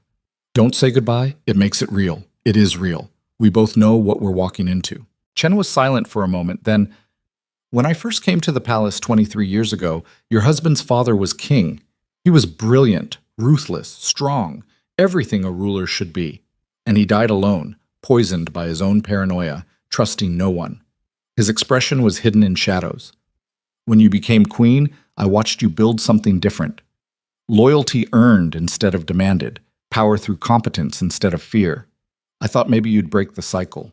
And instead I'm walking into a trap to save a man who betrayed me. No. Chen met her eyes. You're walking into a trap because you refuse to become what this kingdom expects. A cold strategist who calculates lives like numbers. You're staying human despite everything trying to make you hard. That's not weakness. That's the only thing that makes this worth fighting for. The words settled in her chest, warm and painful. Will you protect them? If I die, the kingdom will endure. Chen's voice was firm. It always does. But it'll be colder without you. Meaner. More like what it was before. Then I guess I better not die. She managed to sleep 2 hours. Woke before dawn with her heart racing and sweat cold on her skin. Dreamed of Mara's face. Of Seraphine's laughter. Of Alaric calling her a burden while Caldwell watched and smiled. They rode at first light. The terrain grew rougher, rocks jutting from earth like broken bones, trees twisted by wind into shapes that looked like warnings. By noon, they'd entered the foothills. By evening, they could see Raven's Gate in the distance. It was exactly as bad as she'd expected. A narrow pass between two cliff faces, maybe 30 feet wide at the narrowest point. Perfect choke point, perfect kill zone. Rocks and ledges on both sides where archers could hide. No cover in the pass itself. No way through except straight into whatever Caldwell had waiting. Kael studied it through a spyglass, face grim. I count at least 40 soldiers visible. Probably twice that hidden. He lowered the glass. If we go in there, we're not coming out. Alira took the spyglass, scanned the pass, and saw exactly what he saw. Death waiting in 100 forms. Arrows, rock slides. Soldiers with superior position and numbers. It was a massacre waiting to happen. But she also saw something else. A cave system on the northern cliff face. Old smuggler routes if the maps were accurate. Narrow, dangerous, but potentially a way to flank Caldwell's forces while he waited in the pass for her to walk into his trap. There, she pointed. Those caves. Where do they lead? Chen consulted maps, traced routes with a finger. They connect to a plateau above the pass. Would put us behind Caldwell's forces if we could reach it without being spotted. Big if. Kael's voice was skeptical. Those passages are unstable, could collapse at any moment. And if Caldwell has anyone watching them, we're trapped underground with nowhere to run. So we split up. Alira's mind raced through possibilities. I go into the pass with a small group, draw Caldwell's attention, make him think I'm surrendering like he demanded. The rest of you take the caves and hit him from behind when he's focused on me. That's suicide. You'll be alone in the kill zone. Not alone. She looked at the soldiers around her. I'll take 5. Enough to look like an escort, not enough to seem threatening. The rest go with Kael through the caves. And when Caldwell realizes it's a trap, when he orders his archers to kill you, then you better move fast. Understanding the moment when you commit to a choice that will probably kill you is like standing on the edge of a cliff. You can see the drop, can feel the wind pulling at you, can imagine every way the fall will break you, but you jump anyway because the alternative is standing still forever, paralyzed by fear of what might happen. Alira had spent her entire life making safe choices, marrying for alliance, working in shadows, being competent enough to be useful, but not threatening enough to be noticed. She'd survived by being small, by not making waves, by accepting crumbs and calling them victories. But survival wasn't enough anymore. If she was going to die, she'd die standing tall. She'd die making noise. She'd die as someone who mattered instead of someone who was tolerated. The plan was desperate, reckless. Exactly the kind of thing Alaric would have done in his arrogant youth. The irony wasn't lost on her. They moved into position as darkness fell. Kyle took 10 soldiers into the cave system, disappearing into black tunnels with nothing but torches and prayer. Chen stayed with Elira, along with 4 soldiers, 2 women and 2 men, all veterans of the Valley battle. "We go in at dawn," Elira said, "when Caldwell's expecting me. We walk slow, hands visible, no weapons drawn. Make it look like surrender." "And when he springs the trap?" one of the soldiers asked. "Young woman named Sarah with a scar across her cheekbone. We fight like hell and hope Kyle's faster than we are desperate." They spent the night in a shallow depression 200 yards from the pass entrance. No sleep, just waiting, watching stars wheel overhead, listening to wind howl through rocks like the mountain itself was mourning. Chen sat beside Elira, cleaning weapons that didn't need cleaning. Nervous habit. "My queen," he said quietly. "There's something I need to tell you." She looked at him. "I'm the one who recommended Mara for your service 8 years ago." His voice was heavy with guilt. "She came to me with excellent references, clean background, perfect credentials. I vetted her myself, thought she'd be ideal. You couldn't have known. I should have. It's my job to know." His hand stilled on the blade. "I let a traitor into your household. Let her get close enough to destroy you. That failure is mine to carry." "We all failed," Elira said. "I trusted her. Alaric trusted Seraphine. The council trusted advisors who sold us out. Betrayal works because we want to believe people are better than they are." She looked at the stars. "But that doesn't mean we stop trusting. It just means we trust more carefully. And if Caldwell's using Alaric as bait, if your husband's already dead and this is all theater, then I die having tried. Better than living knowing I didn't." Chen nodded slowly. "You've changed. From the woman who married Alaric 12 years ago. Good. That woman was trying to be what everyone wanted. This woman knows what she is. And what's that? Dangerous." She smiled in the darkness. "Turns out competence with a spine is terrifying to people who thought they could control me." Dawn broke cold and sharp. Elira stood, checked her armor one last time, and looked at her small team. 5 people against an army. 5 lives she was gambling on a desperate plan. 5 families who might lose someone today because she'd chosen mercy over strategy. "Ready?" she asked. They nodded. No speeches. No bravado. Just grim acceptance.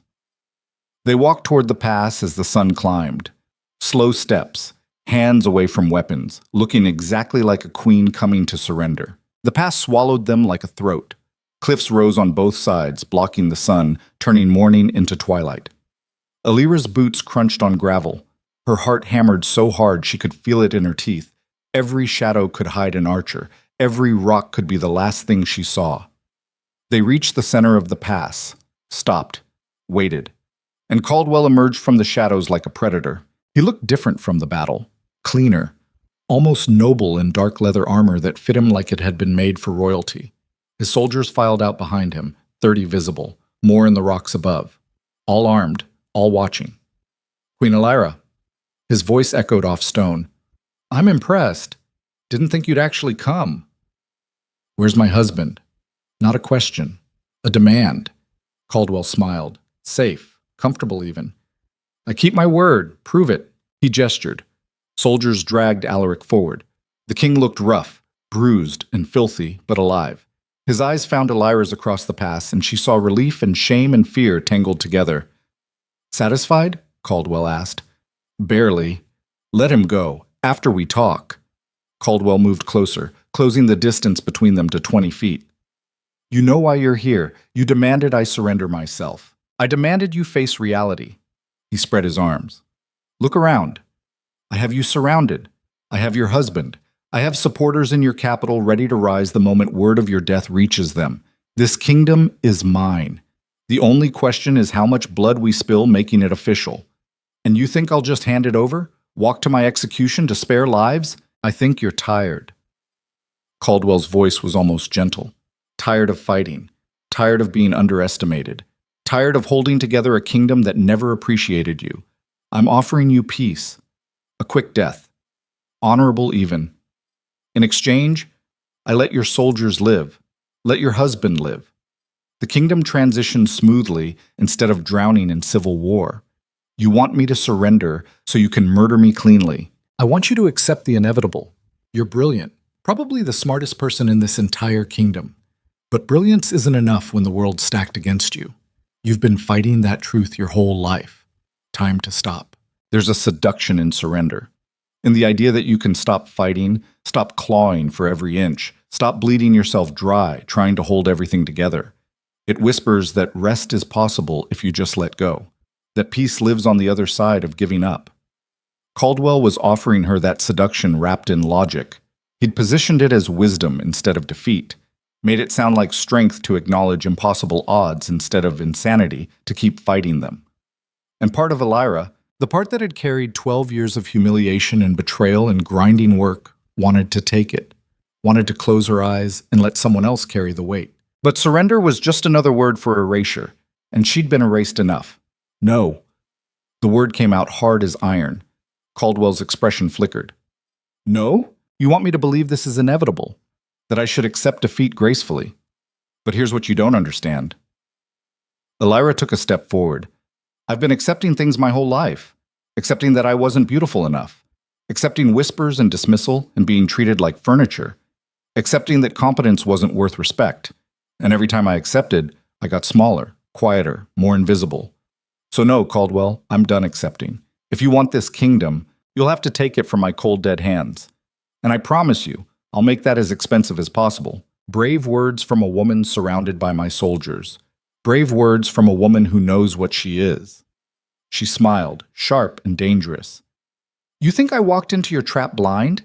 You think I'm stupid enough to surrender myself without a backup plan? Caldwell's eyes narrowed. What are you talking about? I'm talking about the 10 soldiers currently flanking your position from the cave system behind you. She watched his face change, watched understanding and fury war for dominance. I'm talking about the fact that while you've been monologuing, they've been getting into position. And in about 30 seconds, this kill zone you built so carefully is going to turn into your graveyard. You're bluffing. Am I? And that's when the first arrow struck. It came from behind Caldwell's forces, punching through a soldier's throat before anyone could react. Then more. A volley from the plateau above, raining death onto men who'd been watching the pass instead of their backs. Kael's voice roared from the rocks. For the Queen! Chaos erupted. Caldwell's forces scattered, trying to respond to threats from multiple directions.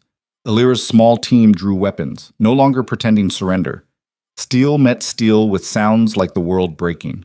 Elira ran for Alaric, ducked an arrow, dodged a sword thrust, reached the king and cut his bonds with a knife she'd hidden in her boot. Can you fight? She demanded.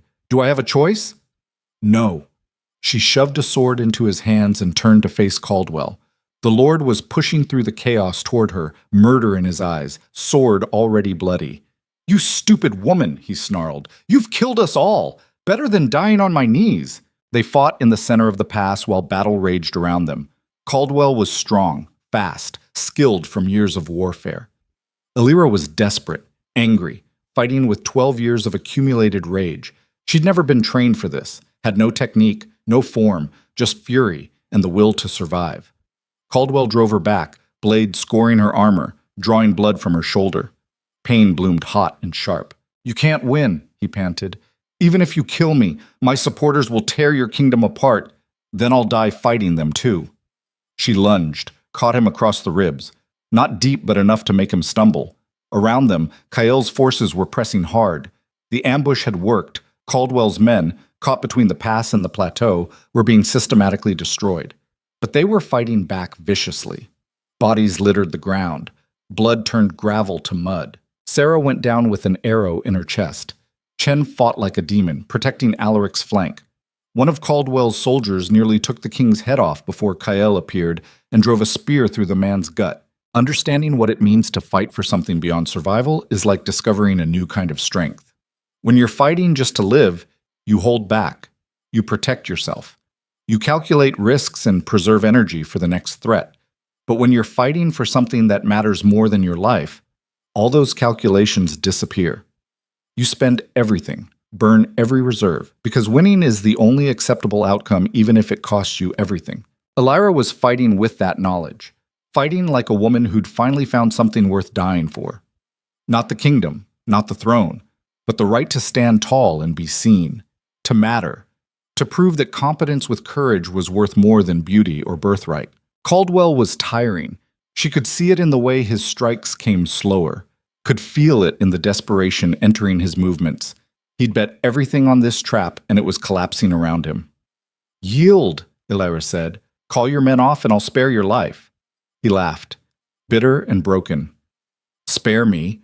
So I can rot in your dungeons like a trophy? I'd rather die fighting. Your choice." She pressed the attack, drove him back toward the cliff face. Her shoulder screamed where his blade had cut. Her legs shook with exhaustion. But she didn't stop, couldn't stop. Caldwell stumbled on loose rock, went to one knee. Elira's sword was at his throat before he could recover. For a moment, they just breathed. Two people who'd destroyed each other meeting at the end of everything. "Do it," Caldwell said. "Prove you're as ruthless as me." "I don't need to prove anything to you," she kept the blade steady. "But I will end this, one way or another." Around them, the battle was dying. Caldwell's forces were broken, surrendering or fleeing. Kyle was securing prisoners. Chen was tending to wounded. The pass was a graveyard of bodies and choices. Alaric approached slowly, sword in hand, face a mask of complex emotions. He looked at Caldwell kneeling in the mud, looked at Elira standing over him with a blade at his throat, looked at the carnage they'd created. "End it," the king said quietly. "He deserves death. Probably." Elira didn't take her eyes off Caldwell. "But killing him won't end this. His supporters will just find a new leader. Make him a martyr. Use his death to justify more violence." "Then what do you suggest?" Alaric's voice was strained. "Let him go? Show mercy to a man who kidnapped your husband and tried to destroy your kingdom? No." She pressed the blade just hard enough to draw a thin line of blood. "I suggest we make him watch everything he built crumble. Strip his titles. Confiscate his lands. Imprison him where he can see the kingdom he tried to steal thriving without him. Let him live with the knowledge that he failed, that all his plotting and betrayal and murder achieved nothing except his own destruction." Caldwell's eyes widened. "That's worse than death." "I know." She smiled coldly. "Consider it a lesson in what happens when you underestimate plain queens who do the work." She pulled the blade back, nodded to Kyle. "Take him.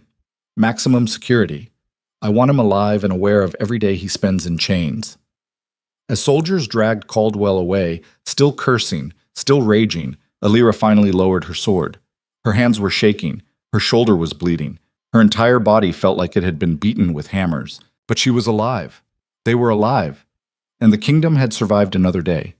Alaric moved beside her, put a hand on her uninjured shoulder. "You came for me. Did you doubt I would?" "Honestly? Yes. After everything I've done, everything I've said, I wouldn't have blamed you for leaving me to die." "I thought about it." She met his eyes, thought about it very seriously. "But it turns out I'm not capable of abandoning people, even when they've abandoned me, even when it would be smarter, easier. That makes you better than me. It makes me tired." She leaned slightly into his support. So tired. They stood together in the ruined pass while Kael's forces organized cleanup and Chen counted the dead. 7 soldiers lost. 12 wounded. 23 of Caldwell's men dead. 40 more captured. The price of survival, written in blood. They made it back to the capital 3 days later. Slower than the journey out because of wounded soldiers and prisoners. Word had spread ahead of them. The streets were packed with people cheering, throwing flowers, calling Elira's name. Not the king's name. Hers. She rode at the head of the column beside Alaric, trying to hold herself upright despite exhaustion and pain. Her shoulder had been stitched and bandaged, but it throbbed with every heartbeat. Her body was a map of bruises and cuts. But she kept her spine straight, kept her chin up. Let them see that their queen was battered, but unbroken. The council waited in the throne room. They rose when she entered. All of them. A standing ovation that felt equal parts respect and fear. "Your Majesty," Lord Vance began, "the kingdom owes you a debt we can never repay. You've saved us twice now from destruction, proven yourself in battle and strategy. We," he paused, choosing words carefully, "we would be honored if you would accept formal recognition. Joint rule. Equal authority with the king in all matters." It was everything she'd demanded before, everything she'd fought for. The acknowledgement, the authority, the respect. and it felt hollow, because she'd learned something in that pass. In the moment when Caldwell offered her the seduction of surrender, power wasn't the point. Recognition wasn't the goal. She'd been chasing validation from people whose opinions didn't matter, fighting to be seen by a court that had never been worth impressing. What she'd really been fighting for was the right to be herself without apology, to stand tall without permission, to matter on her own terms instead of someone else's. "I accept your recognition," she said carefully, "but not because I need it. Because it's long overdue, and it's time this kingdom understood that competence matters more than bloodlines or beauty or any other arbitrary standard." The council shifted uncomfortably. "From now on," Alira continued, "things change. We reform the treasury with oversight from multiple departments. We restructure the guard with rotating commands to prevent concentration of power.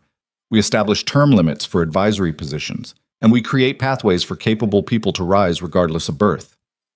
"Your Majesty," Peter protested, "that would fundamentally alter how this kingdom operates." "Good. It should. The old way nearly destroyed us 3 times in as many months. Clearly, something needs to change." She looked at Alaric. The king nodded slowly. "What the queen proposes has merit. I support it." Because he'd finally learned, finally understood that the woman beside him had been holding up his throne all along. That partnership wasn't a threat to his power, but the only thing that made his power possible. The council argued, debated, proposed modifications, but in the end, they agreed. Because Alira had proven that she'd walk into hell for this kingdom, and that kind of commitment was worth more than tradition. When it was over, when the documents were signed and witnessed and the court finally dispersed, Alira walked to her chambers and closed the door. Alone. She stripped off her armor, washed blood from her skin, changed into simple clothes, stood at her window looking out over the city she'd saved, and felt nothing, no triumph, no relief, just exhaustion so deep it felt like drowning. The knock came 10 minutes later. Alaric entered without waiting for permission, stopped when he saw her face. "Tell me what you need," he said. "I need to know if this was worth it, if saving you, saving this kingdom, was worth becoming someone I barely recognize. Someone who makes threats and executes plans that get people killed. Someone hard enough to survive, but maybe too hard to be happy." He moved closer, sat beside her. For a long moment, he said nothing. Then, "I don't know if it was worth it, but I know you're the only reason any of us are still alive, the only reason this kingdom hasn't eaten itself. And I know that strength doesn't make you less human. It just makes you human in ways most people never have to be." "I'm tired, Alaric. So tired." "I know." He took her hand. "So rest. Let me carry things for a while. Let the kingdom manage itself. You've earned peace." But the question remained, could she rest? Could someone who'd fought so hard to be seen ever stop fighting? Or was she trapped now, locked into being the strong one, the competent one, the woman who held everything together? Understanding the weight of being indispensable is understanding a trap with no exit. Once people know you'll carry them, they stop carrying themselves. Once you prove you can survive anything, they throw everything at you. And somewhere in that process, you stop being a person and become a function. The one who solves problems, the one who never breaks, the one who sacrifices so others don't have to. Alira had wanted to be seen, to matter, to be valued, and she'd achieved it by becoming the person everyone needed instead of the person she was. The question now was whether those two things could coexist, or whether she'd have to choose between being powerful and being herself. The door burst open. Chen rushed in, face pale. "My queen," he panted. "We have a problem. Of course we do." Alira didn't move. "What now?" "Caldwell's supporters. They've risen in 3 provinces simultaneously. They're declaring him the legitimate ruler and calling for your arrest and execution as a usurper." "How many?" "Thousands. Maybe tens of thousands. This isn't a rebellion." Chen's voice shook. "This is civil war." The words hung in the air like a death sentence. All of it. Everything they'd done. Everyone who'd died. The battle in the valley. The fight in the pass. Caldwell's imprisonment. None of it had ended anything. It had just delayed the inevitable. The kingdom was tearing itself apart, and this time Alira wasn't sure she had the strength to stop it. She looked at Alaric, saw her own exhaustion reflected in his eyes, looked at Chen, saw desperate hope that she'd have another impossible solution, looked inside herself and found only emptiness. "How long do we have?" she asked quietly. Days, maybe a week before they coordinate their forces and march on the capital. Then we have days to decide. She stood, feeling every injury, every bruise, every piece of herself she'd spent, to decide if this kingdom is worth bleeding for again, or if it's time to let it fall and save ourselves. My queen, you can't mean that. Can't I? She met Chen's eyes. I've given everything to this place. My dignity, my peace, my humanity piece by piece. And it's never enough. The fighting never stops. The betrayals never end. At what point do I accept that some things can't be saved? You're exhausted. Alaric stood. You need rest, food, time to heal. Then we'll face this. There is no then. There's only now. And more fighting, and more death. And I'm so goddamn tired of being the one who has to fix everything. Then don't. A new voice from the doorway. They turned. Kael stood there, armor still stained with blood from the pass. Behind him, Dara, Vance, Finch, other council members, soldiers, servants, faces she recognized and faces she didn't. You've done enough, Kael said. You've proven yourself a dozen times over, so let us fight this battle. Let us prove we're worth what you've spent saving us. Elira looked at them, this ragtag collection of people who'd finally stepped up, who'd finally understood that kingdoms weren't saved by one person carrying everything, but by everyone carrying something. You'd fight for me? She asked. Even though it might cost everything? We'd fight for the kingdom you're trying to build. Kael moved forward, one where competence matters, where loyalty is earned, where people like us can rise on merit instead of birth. That's worth fighting for. That's worth dying for. And if we lose? Then we lose having tried. Same as you've been doing alone for 12 years. Elira felt something crack in her chest. Not breaking. Opening. Letting in the possibility that maybe, just maybe, she didn't have to carry this alone anymore. All right, she said. Then we fight. But we fight smart. We fight together. And when this is over, win or lose, things change. This kingdom becomes what we're bleeding for, or it doesn't deserve to survive. They gathered around her, made plans, drew strategies, prepared for war. And somewhere in the process, Elira realized she wasn't just fighting for survival anymore. She was fighting for transformation, for the chance to forge something new from the wreckage of everything old. The kingdom was burning. Civil war was coming. Everything she'd built was crumbling. But for the first time in her life, Queen Elira Vale wasn't facing it alone. And that made all the difference. The War Council stretched into night as reports kept arriving. Caldwell's supporters had seized key fortresses, were blocking trade routes, had declared their own shadow government with Caldwell as the legitimate king in exile. It was coordinated, planned. They'd been preparing for this moment for months, maybe years. And now it was here. Elira stood over maps marked with red for enemy forces and blue for loyalists. The Reds outnumbered the Blues 3-1. We can't win this conventionally, she said. We're outnumbered. Our treasury's depleted. Half our forces are recovering from the Valley battle. Then we don't fight conventionally. Vance pointed to supply lines. We cut their logistics, make it impossible for them to sustain large forces in the field, force them to split up into smaller units we can handle, and we make alliances. Dara traced routes to neighboring kingdoms, offer trade concessions, military support against their enemies, whatever it takes to bring in reinforcements. Chen shook his head. That'll take weeks to negotiate. We have days, so we buy time. Kael's finger landed on a river crossing. We fortify here. Make them bleed for every mile. Slow them down while we build support. They argued strategy until words blurred together. Every plan had holes. Every approach risked disaster. There were no good options, just different flavors of desperate. Finally, Alaric spoke. His voice cut through the debate. We're thinking about this wrong. Everyone turned. We're treating this like a military problem. He looked at Elira. But it's not. It's a legitimacy problem. Caldwell's supporters believe he's the rightful ruler, that we're usurpers, that Elira's power is illegal. So we don't beat them with armies. We beat them with truth. What truth? Elira asked. That you're the only thing holding this kingdom together. That without you, it falls apart. He straightened. We make them see what we've all finally seen. That birthright means nothing compared to competence. That the person who does the work deserves the power. And how do we make them see that? Alaric smiled, sad and certain, by stepping aside, by making me abdicate in your favor, by forcing them to choose between a queen who saves kingdoms and a lord who destroys them. The room went dead silent. Alaric, you can't, Illyra started. I can, and I should have years ago. He looked at the council. Everyone here knows it. You've all known for years that Illyra's the real power. I'm just the face, the symbol. So let's make that official. Let me pass the crown to someone who's earned it. That's, Vance struggled for words, unprecedented, dangerous. It could split the kingdom even further. It could unite it. Dara's voice was thoughtful. Force everyone to choose sides not between noble houses, but between competence and chaos. Or it could start a war that makes this look minor, Finch countered. The war's already started. Alaric's voice was firm. This just gives it meaning, makes it about something real instead of power games and pride.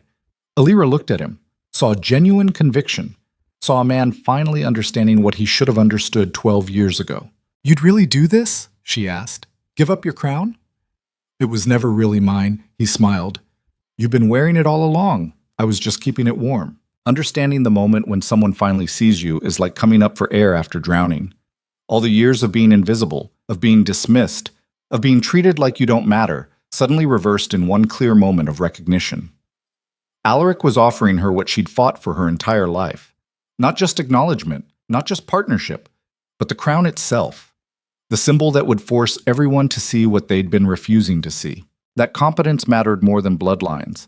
That the person who did the work deserved the power. And that Queen Illyra Vale had earned her throne 100 times over. But accepting meant stepping into a spotlight that would make her every enemy's primary target. Meant becoming the symbol of everything Caldwell's supporters hated. Meant trading the shadows where she'd thrived for exposure that could destroy her. I need time, she said, to think about this. We don't have time, Chen said gently. The coronation would need to happen immediately. Before Caldwell's forces can coordinate, we'd need to make it public. Broadcast it to every province, force everyone to acknowledge the change. So I have to decide now. Illyra felt the weight of it crushing her. Tonight, whether to take the crown or let this moment pass. Yes. She looked around the room, at faces watching her with hope and fear and desperate faith, at Alaric offering her everything, at the maps showing a kingdom tearing itself apart, at the choice that would define everything. Then I need air, she said. Give me an hour. I'll have your answer. She walked out before anyone could stop her. Climbed stairs to the highest tower. Stood on the battlements looking out over the city as night settled in. The wind was cold. The stars were bright. And Queen Illyra Vale stood alone with the weight of a kingdom on her shoulders and a choice that would change everything. Take the crown and become the target. Reject it and stay in the shadows. Power or safety. Recognition or survival. And she had 1 hour to decide which mattered more. The city sprawled below her, lights flickering in windows, smoke rising from chimneys. Thousands of people who had no idea their queen was standing in the darkness trying to choose between being everything or being nothing. Her shoulder throbbed. Her body ached. Her soul felt scraped raw. But somewhere in the pain, in the exhaustion, in the impossible weight of decision, Illyra felt something else. Clarity. She knew what she was going to choose. Had known from the moment Alaric offered. The question was whether she had the courage to do it. And as the hour ticked away, and the stars wheeled overhead and the city breathed beneath her, Queen Illyra Vale stood at the edge of everything and prepared to jump. The hour passed like a lifetime. Illyra stood on the battlements watching stars and thinking about choices. About the 12 years she'd spent being invisible. About the woman who'd married a king, hoping love could be earned through loyalty. About battles fought and betrayals survived and the mountain of corpses she'd built trying to prove her worth to people who'd never cared. The wind pulled at her hair. Her shoulder throbbed where Caldwell's blade had cut. Her hands gripped cold stone and she breathed the night air and felt something inside her finally settle. She knew what she was going to do. Had known from the moment Alaric offered. Maybe had known longer than that. Maybe had been building toward this decision her entire life without realizing it. The question had never been whether to take the crown. The question had been whether she was brave enough to walk away from everything she'd fought for. And the answer was yes. She descended the tower stairs slowly, each step measured, each breath deliberate. By the time she reached the war room, her decision sat in her chest like iron, unshakable, terrifying. Right. The council looked up when she entered. Every face turned toward her with desperate hope. Alaric stood, hand extended like he could pull her toward the future he'd offered. "I've made my decision," Illyra said. The room held its breath. "I'm not taking the crown." Silence. Then chaos. Voices erupting.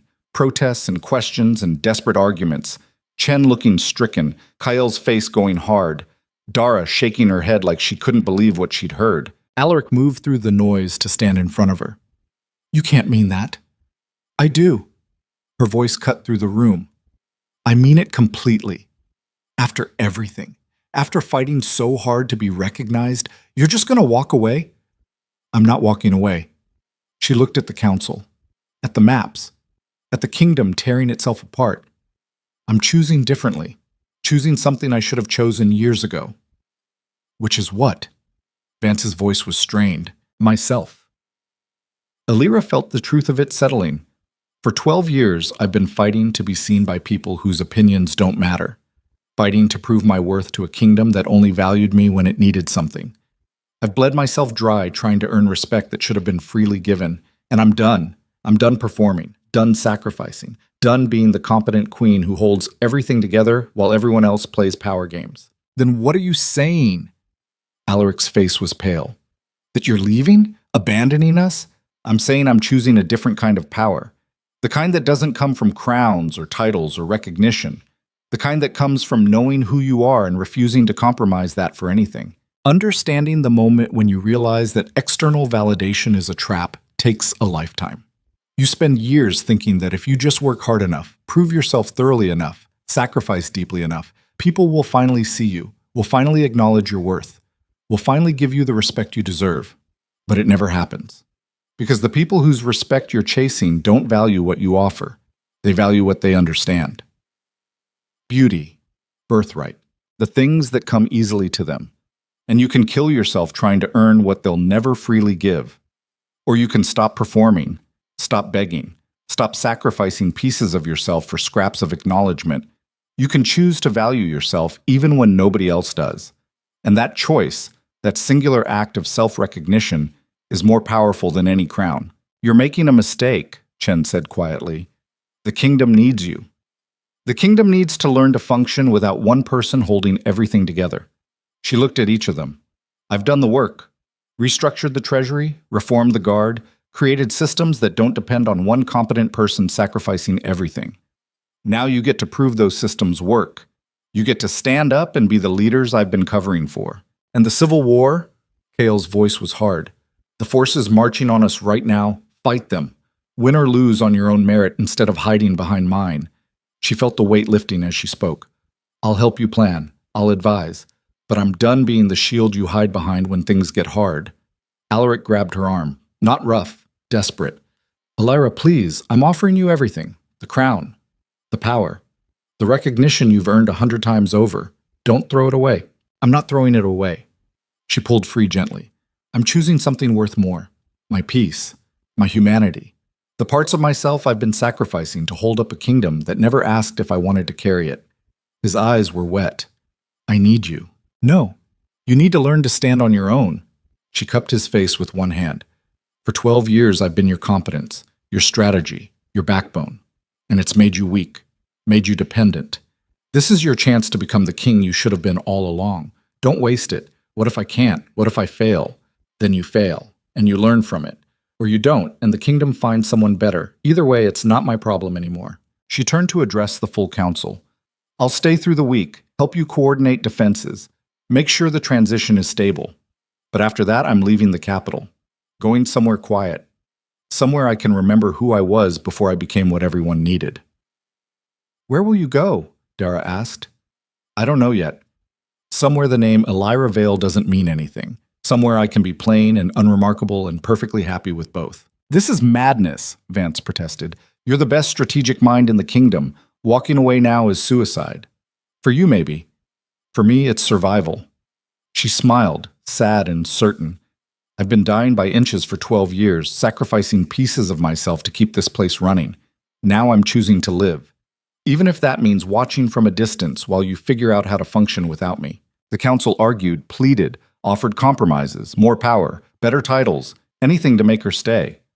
But Elira had made her choice, and for the first time in her life, no amount of external pressure could change it, because she'd finally learned the most important lesson, that choosing yourself wasn't selfish, it was necessary, that you couldn't save anyone if you destroyed yourself in the process. That strength meant knowing when to walk away instead of bleeding yourself dry for people who'd never appreciate the sacrifice. The meeting ended in chaos, but Elira walked out calm, settled, free in ways she'd never been before. The next 7 days were brutal. Elira kept her word, helped coordinate defenses against Caldwell's supporters, drew up strategies for the council to implement, worked with Kael to position forces at key choke points, with Chen to identify and neutralize remaining traitors, with Finch to reallocate resources for a prolonged conflict. But she did it differently, didn't carry the weight alone, forced the council to make decisions, to own their choices, to step up and be the leaders they'd been pretending to be while she did the actual work. It was terrifying for them, liberating for her. Alaric watched it happen with something like grief in his eyes. Watched the woman who'd held up his throne prepare to walk away. Tried a dozen times to change her mind with arguments that grew more desperate each day. On the 5th night, he found her in her chambers packing the few possessions she'd accumulated over 12 years. Books, mostly. A few pieces of simple clothing. Nothing that screamed queen or power or status. "You're really doing this," he said from the doorway. "I really am." He moved into the room, sat heavily in a chair. "I don't know how to do this without you. You'll learn, or you won't. Either way, you'll survive."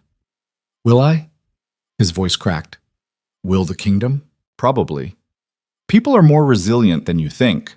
She folded a dress, placed it in her pack. "And if it doesn't, then maybe it doesn't deserve to. Maybe a kingdom that can only function when one person sacrifices everything is a kingdom that should fall. That's harsh. It's honest." She stopped packing, looked at him. "Alaric, you're not a bad man. You're just a man who was given power without wisdom, who mistook beauty for value and flattery for truth. But you can learn, can grow, can become someone worth the crown you wear. You just have to choose to do the work instead of waiting for someone else to do it for you. Teach me." He leaned forward. "Stay and teach me how to be what you are." "No, because if I stay, you'll never learn. You'll just lean on me again, use my competence as a crutch, and I'll resent you for it until we both drown in bitterness." She sat across from him. "The only way you grow is if I leave. The only way either of us survives is if we choose ourselves instead of this broken thing we've been pretending is a marriage. Do you hate me?" The question came out small. "For what I did? For Seraphine and the dismissal and all of it? No. Hate would be easier." She smiled sadly. "I pity you. You had something real and you threw it away for an illusion. You had loyalty and you traded it for desire. And now you have to live with that, have to sit on your throne and remember that the woman who saved you is walking away because you couldn't see her value until she was already gone. Understanding forgiveness is understanding that some debts can't be repaid. Some betrayals can't be undone. Some damage is permanent. But forgiveness isn't about reconciliation or restoration or pretending the hurt didn't happen. It's about releasing yourself from the weight of carrying someone else's failure. It's choosing to move forward unburdened instead of staying stuck in justified anger. Elira could have hated Alaric, could have made him pay for every slight, every dismissal, every moment he'd made her feel invisible. Could have spent the rest of her life making sure he understood exactly what he'd lost. But that would have chained her to him forever, would have made her healing dependent on his suffering. So she chose differently. Chose to forgive not because he deserved it, but because she deserved to be free. "I'm sorry," Alaric said, "for all of it. If I could go back." "You can't. And apologies don't fix 12 years of damage."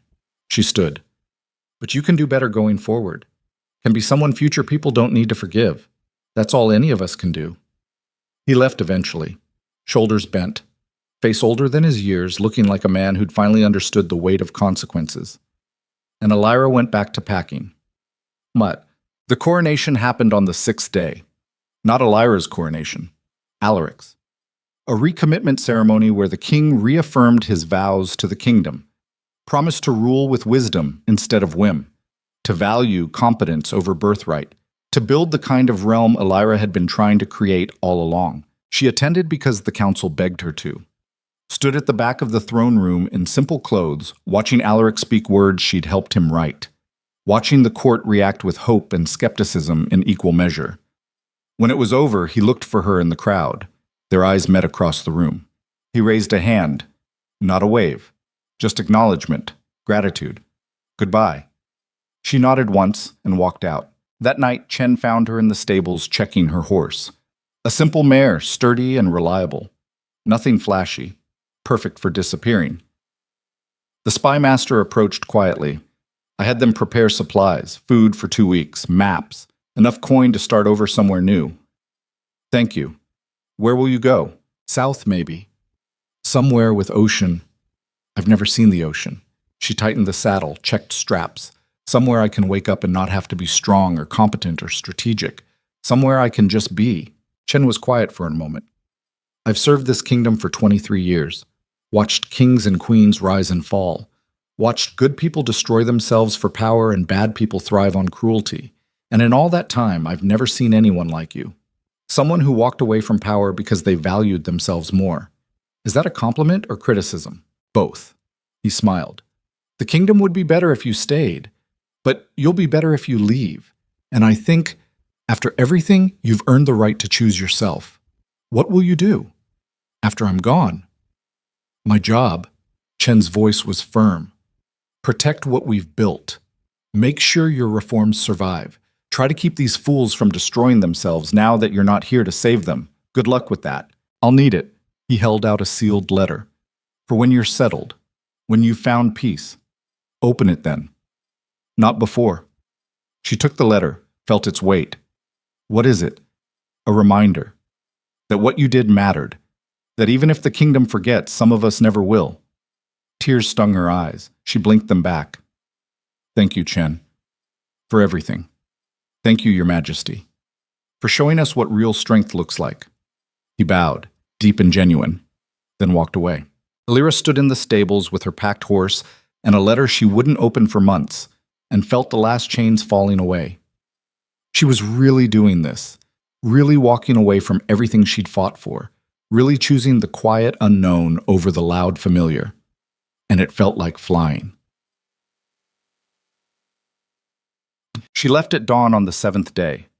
No fanfare, no witnesses. Just a woman on a horse riding through the palace gates while the city still slept. The guards on duty nodded as she passed. Didn't stop her, didn't question, just let Queen Alira Vale ride into the sunrise and whatever lay beyond. The road south was empty, beautiful in the early light. Fields stretched gold and green on both sides. Birds sang. Wind carried the smell of earth and growing things. Alira rode slowly. No hurry, no destination, just movement toward something new. She stopped at a village 3 days later. Small place, maybe 200 people. An inn with decent beds and better food. She paid for a room, gave a false name, and slept for 16 hours straight. When she woke, she walked through the village and felt something strange. Nobody recognized her. Nobody stared. Nobody whispered about the plain queen or the burden or any of it. She was just another traveler, unremarkable, invisible in the best possible way. She ate lunch at a small cafe. The owner, a woman about her age with flour in her hair and laugh lines around her eyes, brought tea and bread. Passing through or staying? The woman asked. I don't know yet. Alira realized she meant it. Maybe both. We could use help if you're looking for work. Kitchen, mostly. Some serving, nothing glamorous, but it pays fair and includes a room. I'll think about it. The woman smiled and moved on to other customers. Didn't push, didn't pry. Just offered and let Alira decide. That night, Alira sat in a rented room and thought about the offer. About spending days cooking and serving instead of strategizing and ruling. About earning wages instead of wielding power. About being nobody special in a place that didn't care about queens or kingdoms or any of it. It sounded perfect. She took the job the next morning, started washing dishes and chopping vegetables and learning the rhythm of a kitchen that fed hungry people instead of political ambitions. The work was hard, physical, honest. By the end of each day, her hands ached and her feet hurt, and she fell into bed exhausted. And for the first time in 12 years, she slept through the night. No nightmares, no anxiety, no weight crushing her chest, just deep, dreamless sleep that left her rested. Weeks passed, then months. Alira settled into the village like water finding its level. learned the names of regulars at the cafe, helped the owner experiment with new recipes, started a small garden behind the inn growing herbs and vegetables. People knew her as Lyra, the quiet woman who worked hard and smiled rarely but genuinely, who helped neighbors fix roofs and watched children when parents needed breaks, who told stories sometimes about faraway places but never about herself. Nobody asked about her past.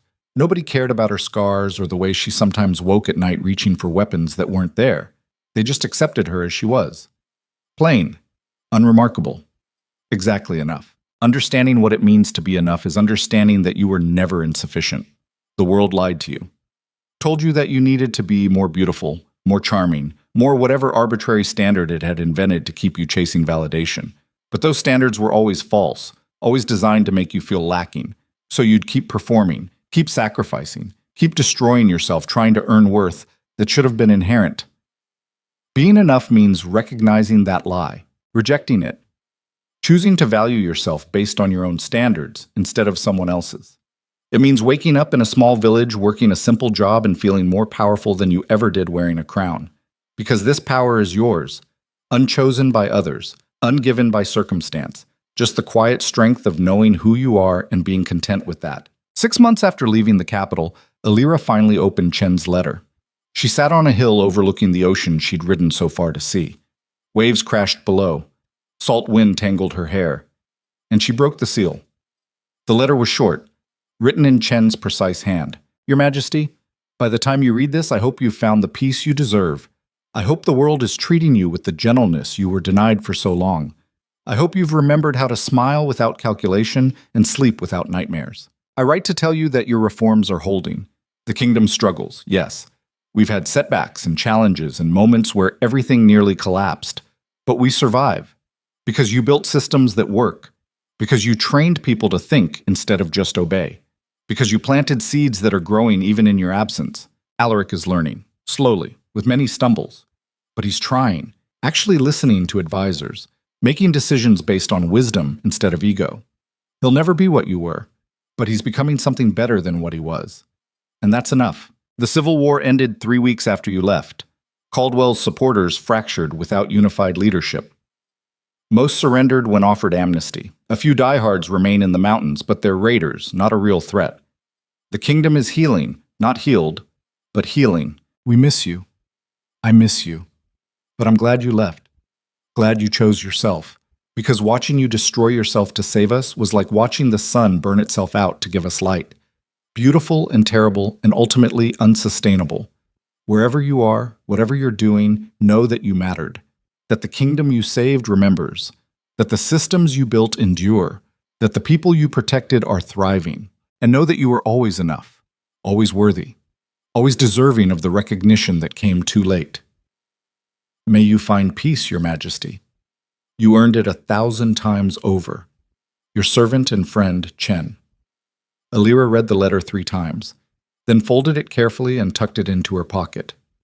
Sat watching waves and breathing salt air and feeling something warm settle in her chest. The kingdom was surviving without her. Not just surviving, growing, learning, becoming what she'd tried to build. And she was free. Free to be plain, to be unremarkable, to wake up each day and choose herself instead of sacrifice, to matter in small ways to small groups of people instead of large ways to masses who'd never cared. She thought about Alaric sometimes, wondered if he was really learning or just performing growth the way he'd performed everything else. Hoped for his sake he was genuine. But she didn't need to know, didn't need closure or confirmation or any of it. She'd made her choice, walked away, built something new from nothing, and that was enough.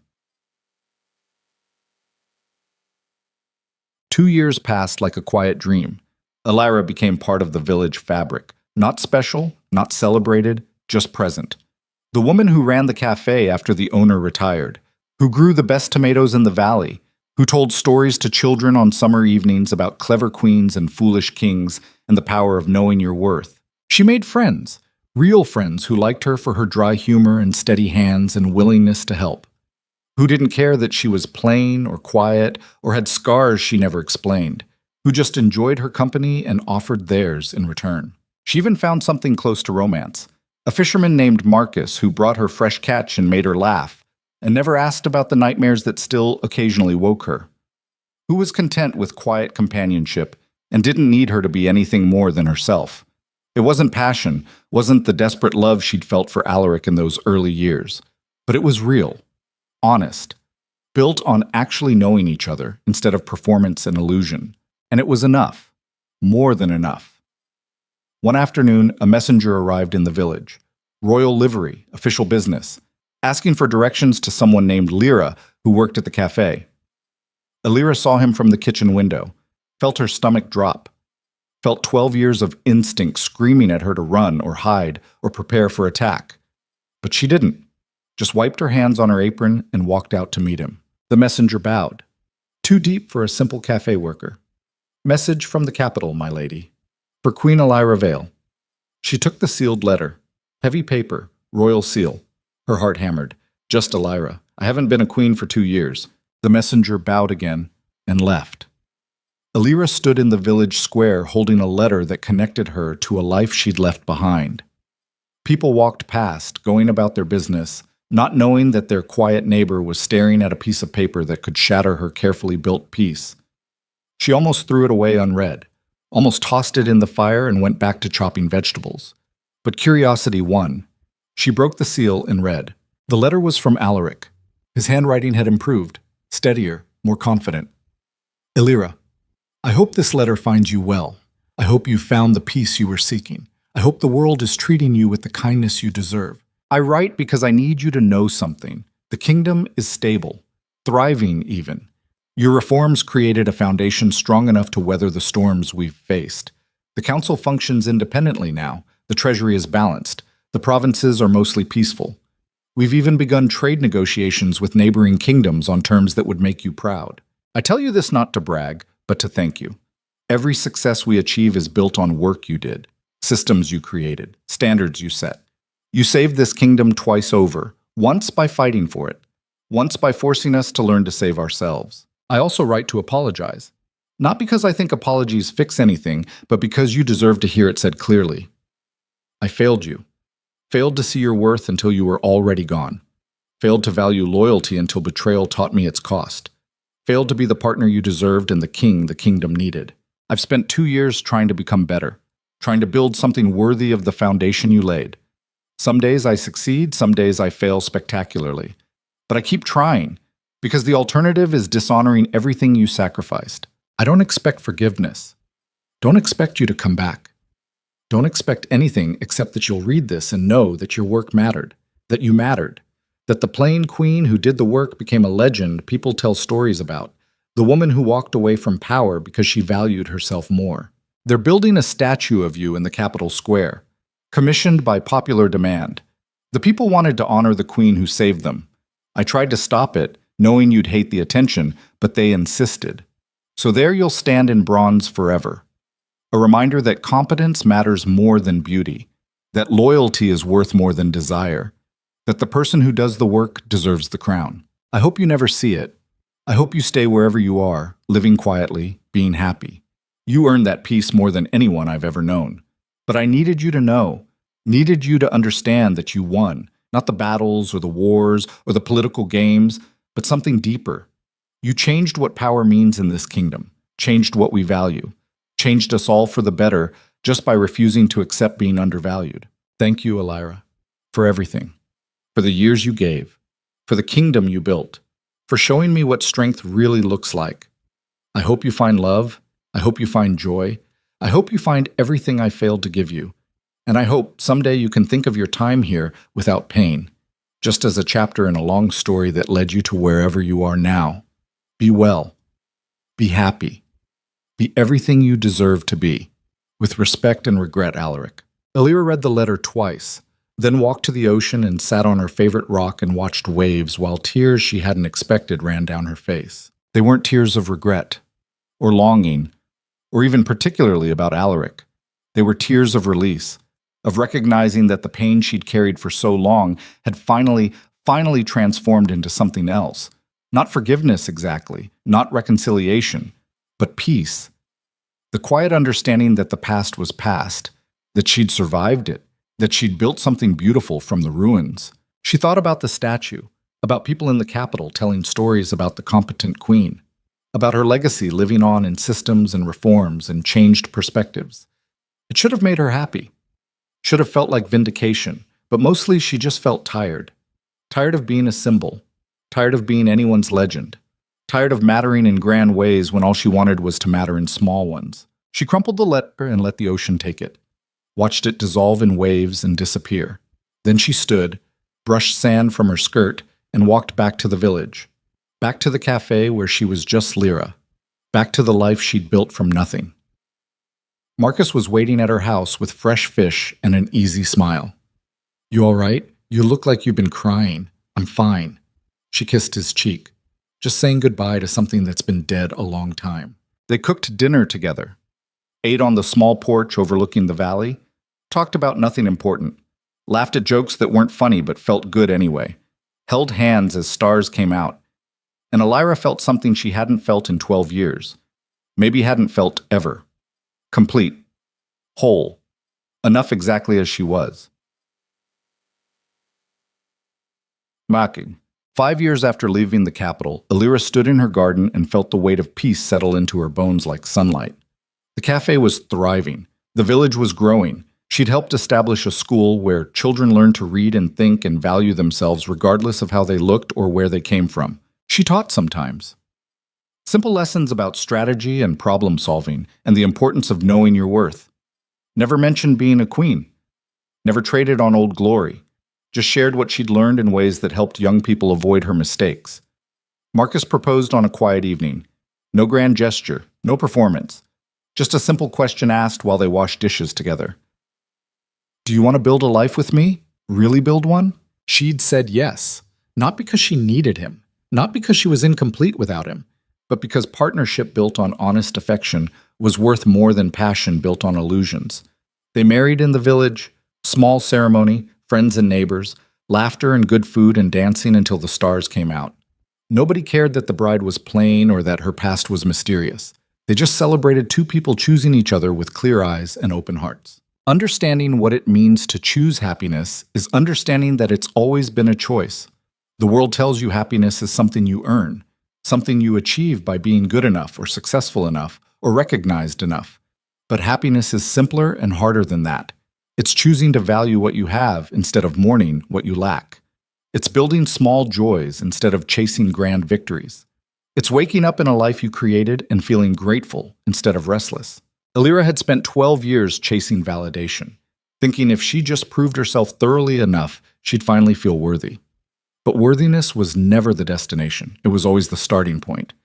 The thing she should have granted herself from the beginning instead of waiting for others to give it to her. She was enough, had always been enough. And finally, after everything, she believed it. Sometimes news from the capital reached the village. The kingdom was prospering. Alaric had remarried, a scholar this time, someone chosen for wisdom instead of beauty. The reforms were holding. The statue in the square had become a pilgrimage site where people left flowers and notes thanking the legend of the competent queen. Elira heard these stories and felt nothing. No pride. No regret.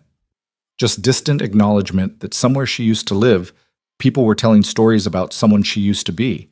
But that woman was gone, transformed, reborn into someone simpler and happier and infinitely more at peace. 10 years after leaving, an old woman appeared at the cafe, bent with age but sharp-eyed, familiar in ways Elira couldn't immediately place. Then the woman smiled and Elira's heart stopped. Dara, the commander, aged a decade but unmistakably herself. "My queen," Dara said softly. Or should I say Lyra? Elira looked around. The cafe was empty, late afternoon lull. She gestured to a chair. "Just Lyra, please." They sat. Two women who'd fought together once, who'd bled for the same kingdom, who'd made impossible choices and lived with consequences. "You found me," Elira said. "Took a while." Dara's smile was small. "You covered your tracks well. But I'm stubborn." "Why?" "Because I wanted to see for myself." Dara looked around the cafe, at the simple furniture, the lived-in comfort, the evidence of a life built on quiet contentment, wanted to know if you really found what you were looking for. "Did I?" "You tell me. Are you happy?" Elira thought about it, really considered the question, thought about mornings waking beside Marcus, afternoons in the garden, evenings teaching children, the simple rhythm of days that mattered in small ways to small circles. Yes, she said finally, I'm happy. Not the grand happiness of victories or recognition, just the quiet kind, the everyday kind, the kind that doesn't make stories but makes life worth living. Good. Dara's eyes were wet. That's good, because back in the capital, people argue about whether you abandoned us or saved us by leaving, whether walking away was cowardice or the bravest thing you ever did. What do you think? I think you did what you needed to survive, and I think the kingdom needed to learn to survive without you. So maybe both things are true. She reached across the table, took Elira's hand. But I wanted you to know, what you built is holding, the systems, the values, the idea that competence matters more than birthright. It's all still there, still working, still changing lives. I'm glad. And she meant it, genuinely, without reservation. I'm glad they're thriving. We miss you, though, some of us. Not the court or the nobles, but the people who really knew you. Chen died 2 years ago, peaceful in his sleep. His last words were about you, about how you taught him that loyalty was earned, not demanded. Tears stung Elira's eyes. He was a good man, he was, and he'd be glad to see this, to see you at peace. They talked until sunset, about the kingdom, about the cafe, about choices and consequences and the strange paths life takes. When Dara finally stood to leave, she hugged Elira tight. Thank you, the old commander whispered, for everything, for saving us, for teaching us, for showing us what real strength looks like. Thank you for letting me go, for not making me feel guilty for choosing myself. Dara left, disappeared back into the world, and Elira stood in her cafe feeling the weight of her old life finally, completely, release its hold. She was free, had been free for years, but somehow that goodbye made it final, made it real in ways it hadn't been before. That night, she lay beside Marcus and told him everything, about being a queen, about battles and betrayals and walking away from power, about 12 years of fighting to be seen and 2 years of learning to see herself. He listened without judgment, without surprise even. When she finished, he just kissed her forehead and said, I figured it was something like that. Nobody has eyes that tired unless they've carried the world. Does it bother you? That I didn't tell you before? No? Everyone gets to decide when their story starts. If yours starts the day you walked into this village, that's valid. Everything before was just the prologue that made you who you are. And who am I? Someone who knows her worth. Someone who chose peace over power. Someone I'm lucky to love. Understanding that you can be more than one thing, more than one version of yourself across a lifetime, is understanding that identity is fluid. The woman who married Alaric and the queen who saved kingdoms and the cafe owner who grows tomatoes are all the same person. But they're also different, shaped by circumstances and choices and the accumulation of experience. Elira had been all these women, had evolved through each version, shedding what didn't serve her, keeping what did. And now she was something new, something she'd never been before. Simply herself. No titles, no roles, no performance, just Elira. Plain, unremarkable. Perfectly, completely enough. She fell asleep that night with Marcus's arms around her, and the ocean breathing in the distance and the weight of 12 years finally transformed into the lightness of choosing herself. And she dreamed of nothing. No nightmares, no anxieties, no ghosts of the woman she'd been. Just deep, peaceful darkness that felt like home. 20 years after leaving the capital, Elira sat on her porch watching grandchildren play in the garden she'd spent decades cultivating. Her hair was white now, her hands marked with age and work, her face lined with years of honest living. Marcus had died the previous winter, peaceful, surrounded by family, holding her hand and smiling about a life well lived. She missed him in quiet ways. In the morning tea he used to bring her, in the space beside her at night, in the 1,000 small rituals they'd built together, but she wasn't destroyed by the loss, wasn't broken, just sad. The way you're sad when something beautiful ends naturally, instead of being torn away. A letter arrived that afternoon. Royal Courier, official seal. She almost didn't open it, almost sent it back unread. But curiosity won. Inside was an invitation to the kingdom's anniversary celebration. 50 years since Alaric's coronation. They were honoring the architects of the current peace, and they wanted her there, Wanted the legend to appear one last time. There was also a personal note. From Alaric. Shaky handwriting now. Old age catching up. Elira. This is probably my last request. I'm dying. The healers give me months at best. And before I go, I need to see you one more time. Not as king and queen, just as two people who once loved each other and destroyed that love through ignorance and pride. I need to say goodbye properly. To thank you face to face. To tell you that everything good in this kingdom traces back to you. Please come. Not for the celebration, just for an old man who finally understands what he lost. Alaric. She read it 3 times, felt nothing at first, then a slow wave of something softer. Not love, not even affection really, just recognition. Two people who'd shared history, who'd wounded each other and survived, who'd built different lives from the rubble of what they'd destroyed together. She should say no, should stay in her village with her grandchildren and her garden and her peace. Shouldn't walk back into the past she'd spent 20 years leaving behind. But something pulled at her. Not obligation, not duty, just the quiet knowledge that some circles need closing, some goodbyes need saying, some endings need witnessing. She wrote back, brief, simple. I'll come, but only to see you, not for the celebration, not for recognition, just for goodbye. Peace. The journey to the capital took a week. Elira rode in a simple carriage, watching countryside she'd forgotten transform back into memory. The roads were better now, the villages more prosperous, the people healthier, evidence of the kingdom thriving on foundations she'd helped build. She entered the capital wearing plain clothes. No announcement, no fanfare. Just an old woman arriving quietly. But people recognized her anyway. The statue in the square was unmistakable. Her younger face captured in bronze, the competent queen who'd walked away. Crowds gathered, whispered, pointed. Some cried. Others bowed. She kept walking, feeling the weight of legend pressing down, feeling claustrophobic in ways she hadn't felt in decades. A guard escorted her to the palace. Through gates she'd walked through a lifetime ago, past corridors that looked the same but felt different. Everything was cleaner, brighter, less oppressive.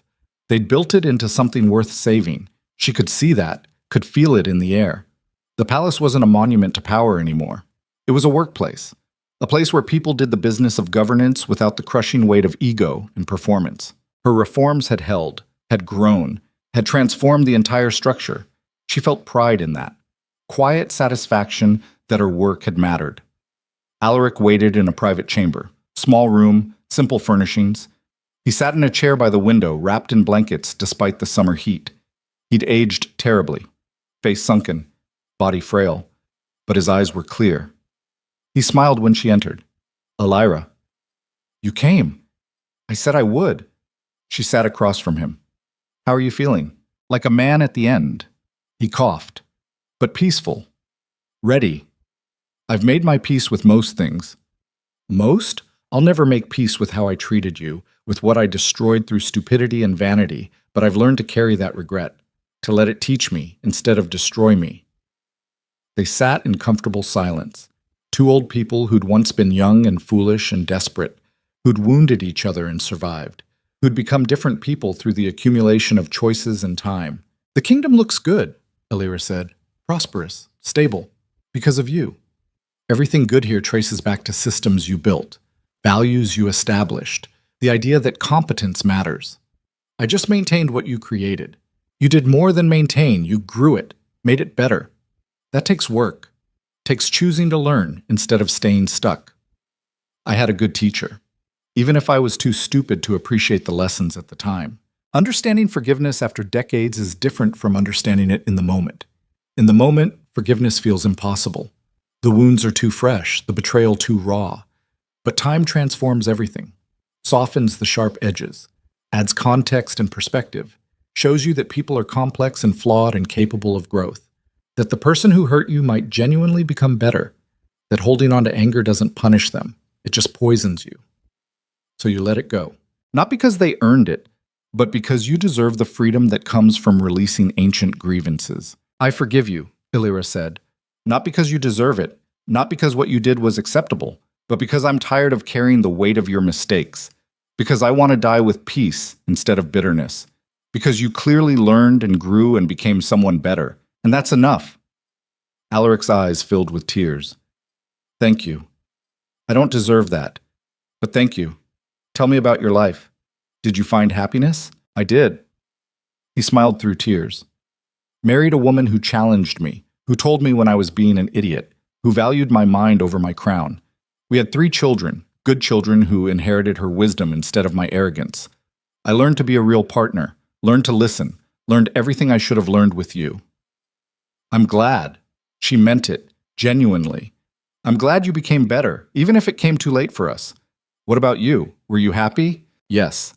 I built a simple life, ran a cafe, raised a family, dyed my hair and taught children and grew old beside a good man who loved me for exactly who I was. It wasn't grand or legendary, but it was mine, and it was enough. You deserve that peace. He reached across the space between them, took her hand. You deserved everything good, and I'm sorry I couldn't give it to you. You gave me something better. You taught me that external validation is worthless, that I had to value myself because nobody else would, that peace lives in choosing yourself instead of sacrificing yourself. So thank you for being exactly the wrong man at the right time to teach me exactly the right lessons. They talked until sunset about their lives, their regrets, their grandchildren, the strange paths that had led them from desperate love to bitter ending to this quiet reconciliation. When shadows grew long, Alaric's breathing became labored, tired. I should go, Elira said. Let you rest. Will you come back tomorrow? She hesitated, then nodded. Yes, I'll come back.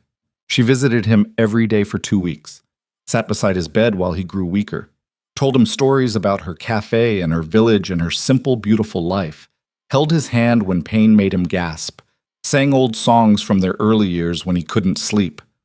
On the last day, he could barely speak, but he squeezed her hand and whispered, "Thank you for saving me, for forgiving me, for showing me what strength really looks like. Rest now," she said. "You've done your work. You can let go." He died that evening, peaceful, surrounded by family, having made peace with his biggest regret. Elira stood at the bedside and felt something in her chest release, the last thread connecting her to the woman she'd been, the final piece of unfinished business. She attended the funeral, stood at the back while the kingdom mourned their king, listened to speeches about his wisdom and growth and the peaceful, prosperous realm he'd built, knew that half of it was lies and half was truth, and that was how legacies worked. Afterward, the council approached, asked if she'd stay, take a position as advisor, help guide the transition, be part of the kingdom's future. She thanked them, declined politely, explained that her life was elsewhere, that she'd said her goodbyes and made her peace and now it was time to go home. They understood, offered her honors and titles and recognition.